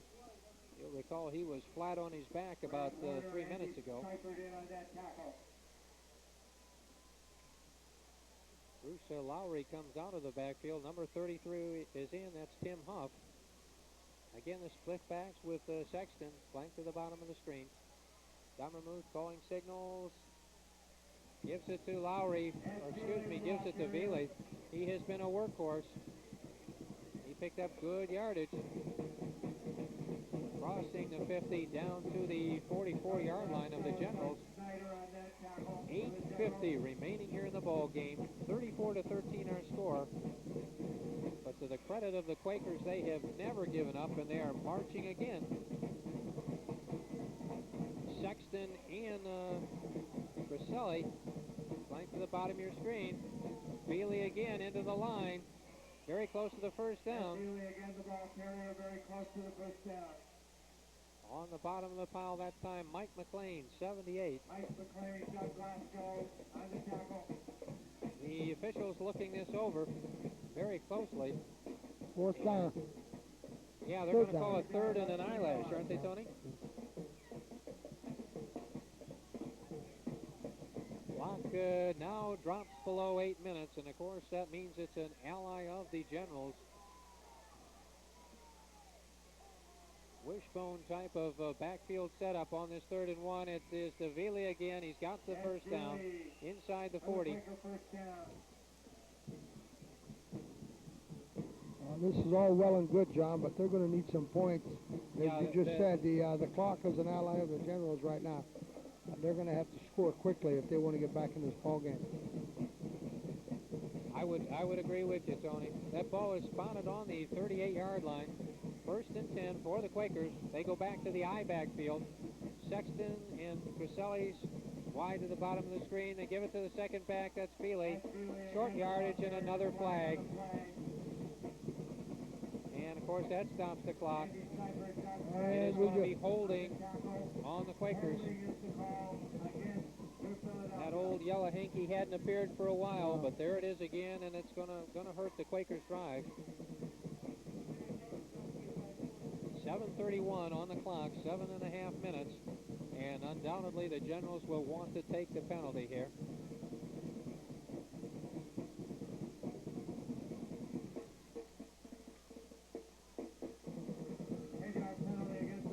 Next week tonight, the Generals will take a break from Cardinal Conference football, and they will entertain one of the Cleveland teams, the Cleveland John Adams. It will be homecoming here at Maurer Field. So if you were not able to get down here tonight, you'll certainly want to come down next week and enjoy Worcester's homecoming against Cleveland John Adams. Dummermuth back to pass under pressure again. He throws this one short. It was intended for Shane Sexton, but it was short. That penalty, by the way, was a major penalty and put the ball all the way back to close to the 50-yard line. So with the incompletion, it brings up a 2nd and 20 situation.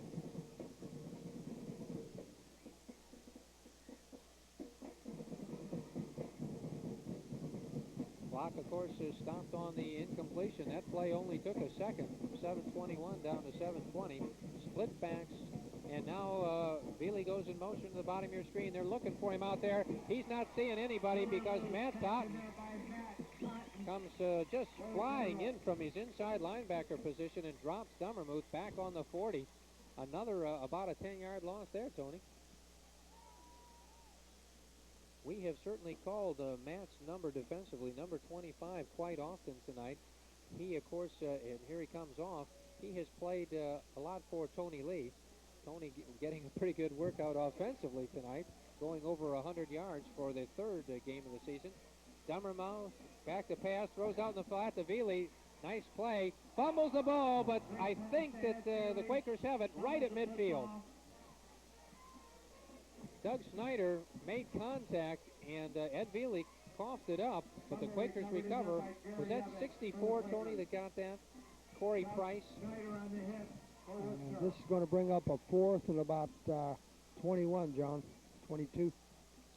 That was a nice play, but again, the Generals probably playing a little bit soft because of the 3rd down, and let's see, that was about 30 yards. So as Tony indicates, it's a 4th and 21. High backs, we've got Sexton and Griselli to the top of your screen. Dummermuth rolling out, throws downfield, good arm, he's got a man open, incomplete. Beautiful pass, Tom. Scott Urich. Scott Urich, number 88, who is coming across the field from the left end position, made a valiant attempt diving for the football, but could not come up with it. So with 5:53 remaining here in the 4th quarter, in our score, Wooster 34, New Philly 13. We'll take a timeout and be right back. Look at this choice strip steak dinner, or this great tasting chicken dinner. These and many more delicious dinners are available from Degler's Restaurant on Lincoln Way, east of Wooster. In this commercial, we decided to show you how good the food actually looks, not use still photos of dinners like some places. At Degler's Restaurant, these are just a few of the great dinners and sandwiches waiting for you. Stop by Degler's Restaurant in the Wayne Lanes Plaza. Attention, Wayne County, if you're searching for top quality furniture priced right, search no further than Ettinger's Furniture in the Heck Shopping Plaza. From recliners to living room sets, furniture for the bedroom or the dining room, Ettinger's Furniture has a large selection to choose from. And with financing available, owning new furniture from Ettinger's is oh so easy. This is top quality, well-built furniture that will look great in any home. Stop by Ettinger's Furniture in the Heck Shopping Plaza on Lincoln Way East, Worcester. Might mention Bo Steiner, number 96, who's had a few good cracks tonight on special teams, is now in at tight end for the Generals. And they give us to the tailback. This is Edwards. 1 yard. Yes, as Tony indicates, just across the 50, down to the 49 of the Quakers. Clock continuing to run. It's down to 5:35.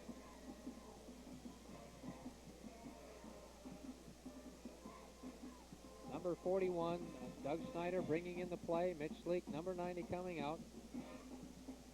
55 out over the ball at center. Eric Houston, he has played the second half tonight in relief of Brian Finicum.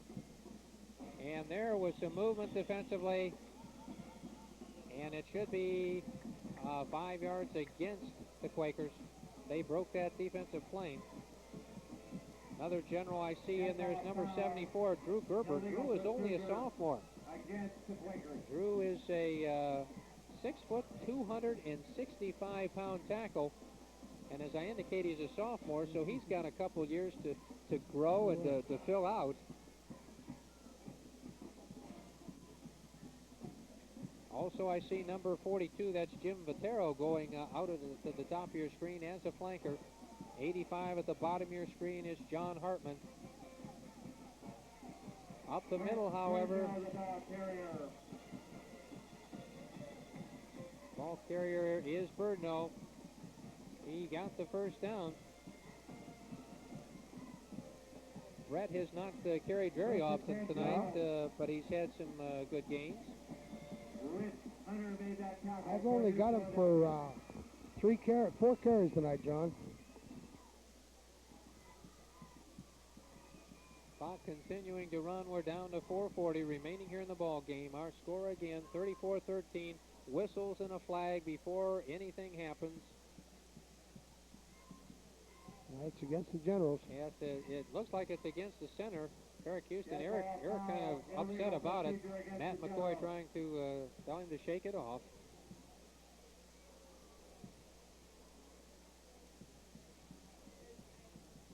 There is our score, 34-13, 4:40 remaining in the ball game. John Hevlin and Tony Catanzarite bringing this play-by-play to you at Mauer Field in Wooster. And we salute and are glad to have along our new Philly Quaker fans. There's Edwards sweeping the outside, put his head down and got back about to the original line of scrimmage. Right down by Rich Hunter. Jamie Kylo also. He's about a yard shy, so we'll call it 2nd and 11. Here's a new clean jersey, number 22. That's Alex Alexander. Alex is a 5'10", 150-pound senior carrying the play in for the Generals. Votero to the bottom of your screen. Alex Alexander to the top, split wide. Birdno and Edwards.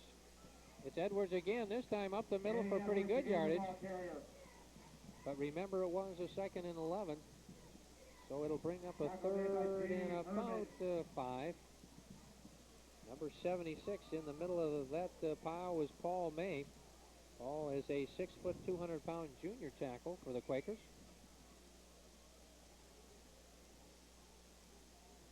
Doug Glasgow coming out of the lineup. Jim Votero coming off as well. Coach McFarland using this opportunity to give some of his younger players some actual game experience. And there's a whistle and another flag.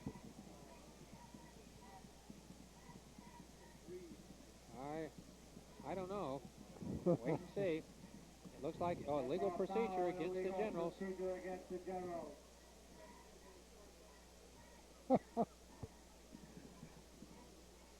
Makes the 3rd down 10. While they are marching off that penalty, let's take a quick break and be right back.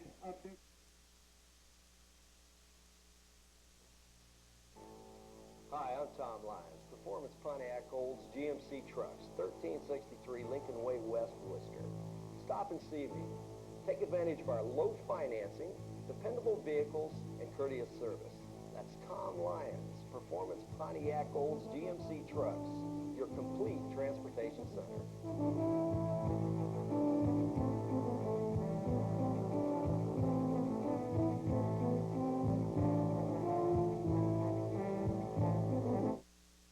Hi, I'm Dennis Hobson, but most people call me Hop. I'm a junior guard on the Ohio State basketball team. It's taken a lot of hard work to get where I am today, but that didn't leave time for drugs or alcohol. Not everybody can play basketball like I do, but everybody can work hard to be all they can be. And drugs and alcohol stop you from being all you can be. So find something you enjoy and throw yourself into it. You'll get a high that will last for life.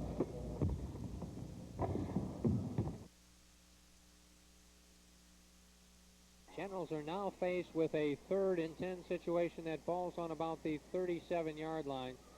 The give is to Edwards. He's right up the middle behind a sea of black jerseys. He got some good yardage, but he's still far short of the first down. Number 54 on the tackle is Jerry Evans. Jerry, a 5'10", 170-pound senior for the Quakers.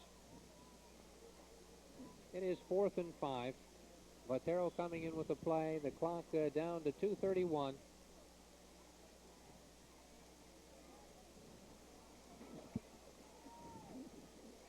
Wooster jumping on top early in this ball game, has really never looked back, but give credit to the Quakers, they have never given up. Edwards, no, it's McCoy on a keeper, very close to the first down, and another flag. We've got a foul.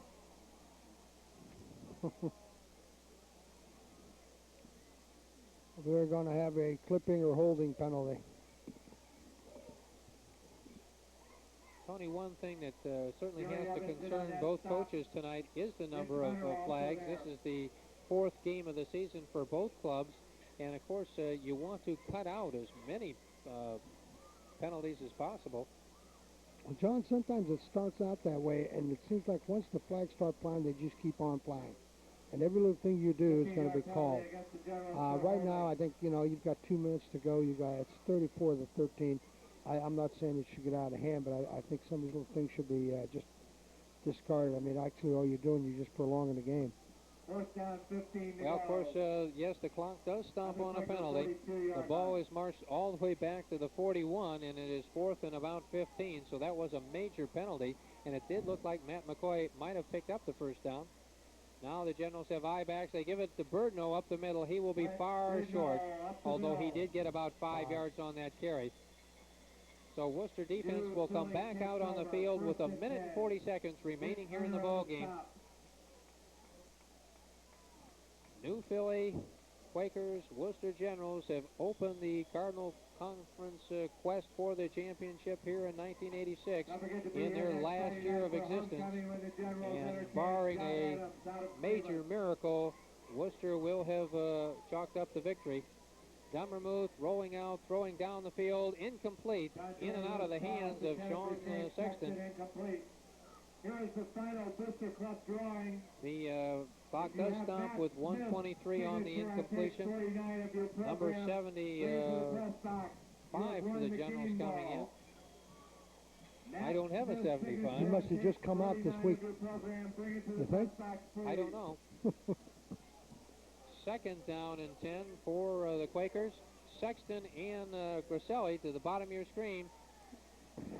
Dummermuth rolls out. Oh, nice catch out there by Sexton. He just dropped one, but he made up for it on that catch. Nice catch. That ball is just across the 50-yard line. Call it the 49. And the Quakers are ready to go without a huddle as soon as this ball is marked. They are a very hungry young football team, and I have to give them a lot of credit. They have not known what the word quit means tonight. Clock is at 1:10. Dummermuth rolling back the pass, starting out to the right, looking downfield. He's got a good arm. Oh, a super catch out there. Number 6, John Hagupian makes the catch. He is a 5'9" junior. That ball is inside the 25 as they mark it 1st and 10. We're under a minute, but the Quakers would like to get another score. 1st and 10 on the 25-yard line. Clock continuing to run now as they've set the chains. Dummermuth rolling out left, looking downfield. Complete on the 15-yard line. Hagupian again, number 6. John Hagupian. Covered by one of the Generals, that's Doug Snyder. Doug was a little bit slow getting up. And now we have a timeout on the field with 40 seconds remaining. Our score is 34-13. And let us remind you that the Worcester Generals will be playing at home again next week. It will be homecoming. Their opponent will be a non-conference pro. That is John Adams. There is some of the crowd, good crowd here tonight. Also the Worcester High School band as well. There you see, homecoming next week.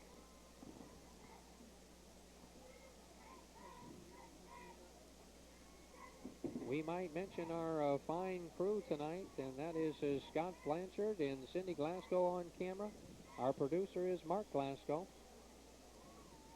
We certainly couldn't put this program on without them. We appreciate them very much and the work they do behind the scenes. Quakers out of the huddle very quickly. They want to have every precious second for plays. Dummermuth has got Veely and Lowry behind him. Drops back to pass, and he's nailed.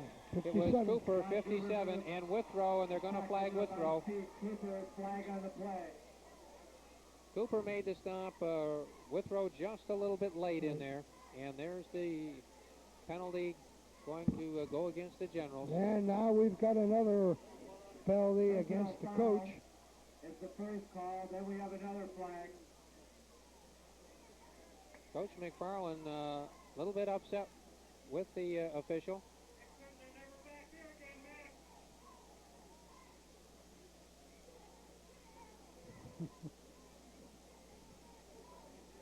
So let's see. We'll see two major penalties marked off against the Generals. It should end up down around the... Well, the officials are taking their time figuring this out. The Quakers are being held up, as you can see, at the line of scrimmage while the officials continue to talk this over. I think the Quakers are due a little bit more yardage, Tony. I think they'll probably end up around the 6-7 yard line. There we go. Coach McFarland, usually fairly even-tempered, although he certainly is emotional at games.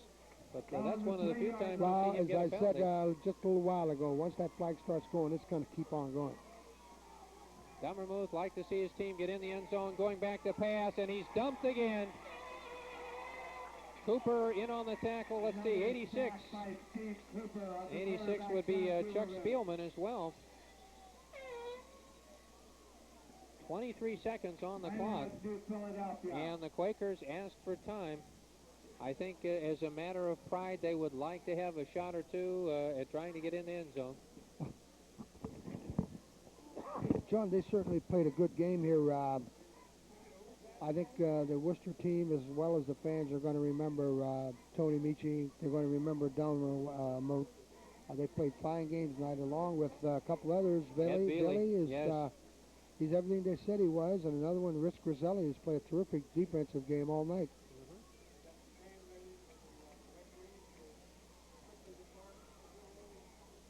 Well, again, we'd like to say hello to the fans down in New Philly, who we are giving a feed to tonight. Obviously, we probably have talked quite a bit more about Wooster, who we know very well. Tony and I have been covering the Generals. We figured it out for about 11 years. But we are appreciative of good football, and we have seen a fine Quaker team come up here and represent their school and their city very well. Dummermuth throws it over the middle. It is complete to Mitchie, and he's looking for pay dirt, but he's short, and there's another flag. And this one looks to be holding against the Quakers, which would nullify a fine play.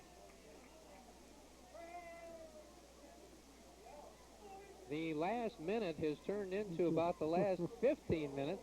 If I didn't know any better, I think I was watching pro football. I saw as many flags last night up in Cleveland.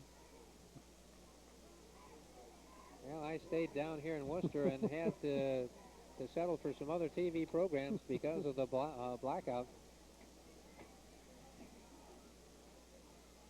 Well, they're going to sort this out, and they will bring the ball back to, let's see, where? Wow, it's going to be a major penalty. Enforced from the spot of the foul all the way back to the 35-yard line. Illegal use of hands is the penalty against New Philadelphia. Perhaps you did hear the field announcer. It's illegal use of the hands. Goal from the Wooster 35-yard line. 13 seconds left on the clock. Worcester not sure how many men they've got on the field. There's whistles before the flag or before the play goes. I don't know. The officials, did they really count how many players Worcester had? Wow. That ball foul, illegal procedure. We had an illegal procedure anyway. The man coming off was in the neutral zone as he was walking off. Well, let's see. It shows 7 seconds on the clock. The ball is moved down to the 30-yard line. This might just be the last play of the game, but of course we can't be sure. A game cannot end on a penalty, and we've seen an awful lot of the yellow flag. One of the coaches from New Philly now out on the field. It looks like we've got timeout. Tony, while we have this time to thank some people, we'd like to thank the athletic director here at the Wooster High School, and that's Fritz Rabb. Fritz, always very cordial and very hospitable to us here, providing us with the information that we do need to share it with you folks out at home. The Quaker coach taking the opportunity to speak with the officials while he's out there during the timeout. Gary Green is out there. He's one of the assistants for the Generals, talking with the defense. Gary this year has taken over the responsibility of defensive coordinator. John Benden has moved out of the Wooster school system, so he is no longer with us. Gary, for many years, was our buddy up here. He used to be next door, and Gary is a very enthusiastic coach, and many times I thought he was on mic with us, Tony. But we're certainly happy to see that he got a promotion and is taking care of the defense. One of the Philly coaches is holding a clinic out there with the officials. He's really read them the riot act. Of course, Coach McFarland getting a penalty earlier, so both coaches getting a chance to chat. Dummermuth going back to pass, rolling, and there's a lot of blue jerseys. He got away momentarily, and then 86. Chuck Spielman. And that is the ball game. A fine ball game. Worcester winning 34-13. Tony, some wrap-up comments? Wrap-up, John, again, I think we mentioned it 2 or 3 times. There's just too many horses, too much weight in that line. You had the experience in Worcester's defensive line, and it just held everything at bay. And actually, I think New Philly's running game came to life a little bit here at the end of the 3rd quarter, beginning of the 4th quarter. But then it was too late, so we already had 34 points on the scoreboard. Offensively, Worcester's come along better and better each week. I was very impressed by young Tony Lee. He had 124 yards rushing unofficially, and he only played 3 quarters. And McCoy, again, he's another one that keeps improving. The most improvement to me, I think, is the young line, though. They controlled the trench again, and that's, I think, to me, was the difference. New Philadelphia, they've got nothing to be ashamed of. They've got a fine young ball team. They had some very fine-looking young ball players in there. Tony Michi, this is going to be his last year, but I'm sure some is going to grab him up in a big hurry. As I said before, Grasselli played a beautiful defensive ball game, and Dummermuth, I don't think you can ask anything more of a 5'7" quarterback. He ran, he threw. He has a terrific arm. I was very impressed by that. Our added wish for a success to the New Philadelphia Quakers here for the rest of the season, and I'm sure that they are going to win their good share of ball games. I think so, and I, too, would like to echo your sentiments. We wish them the very best, and, of course, I'm not sure Worcester plans on playing an independent schedule, but if not in the Cardinal Conference, certainly we will at least see New Philly probably 2 years from now in the Federal League, and I know that they're going to be out for bear 2 years from now to avenge what has happened tonight. Again, our congratulations to Coach McFarland and the Worcester Generals. For myself, John Hevlin, and Tony Catanzarite, for our crew, Scott Blanchard, Cindy Glasgow, Mark Glasgow, thank you and good night.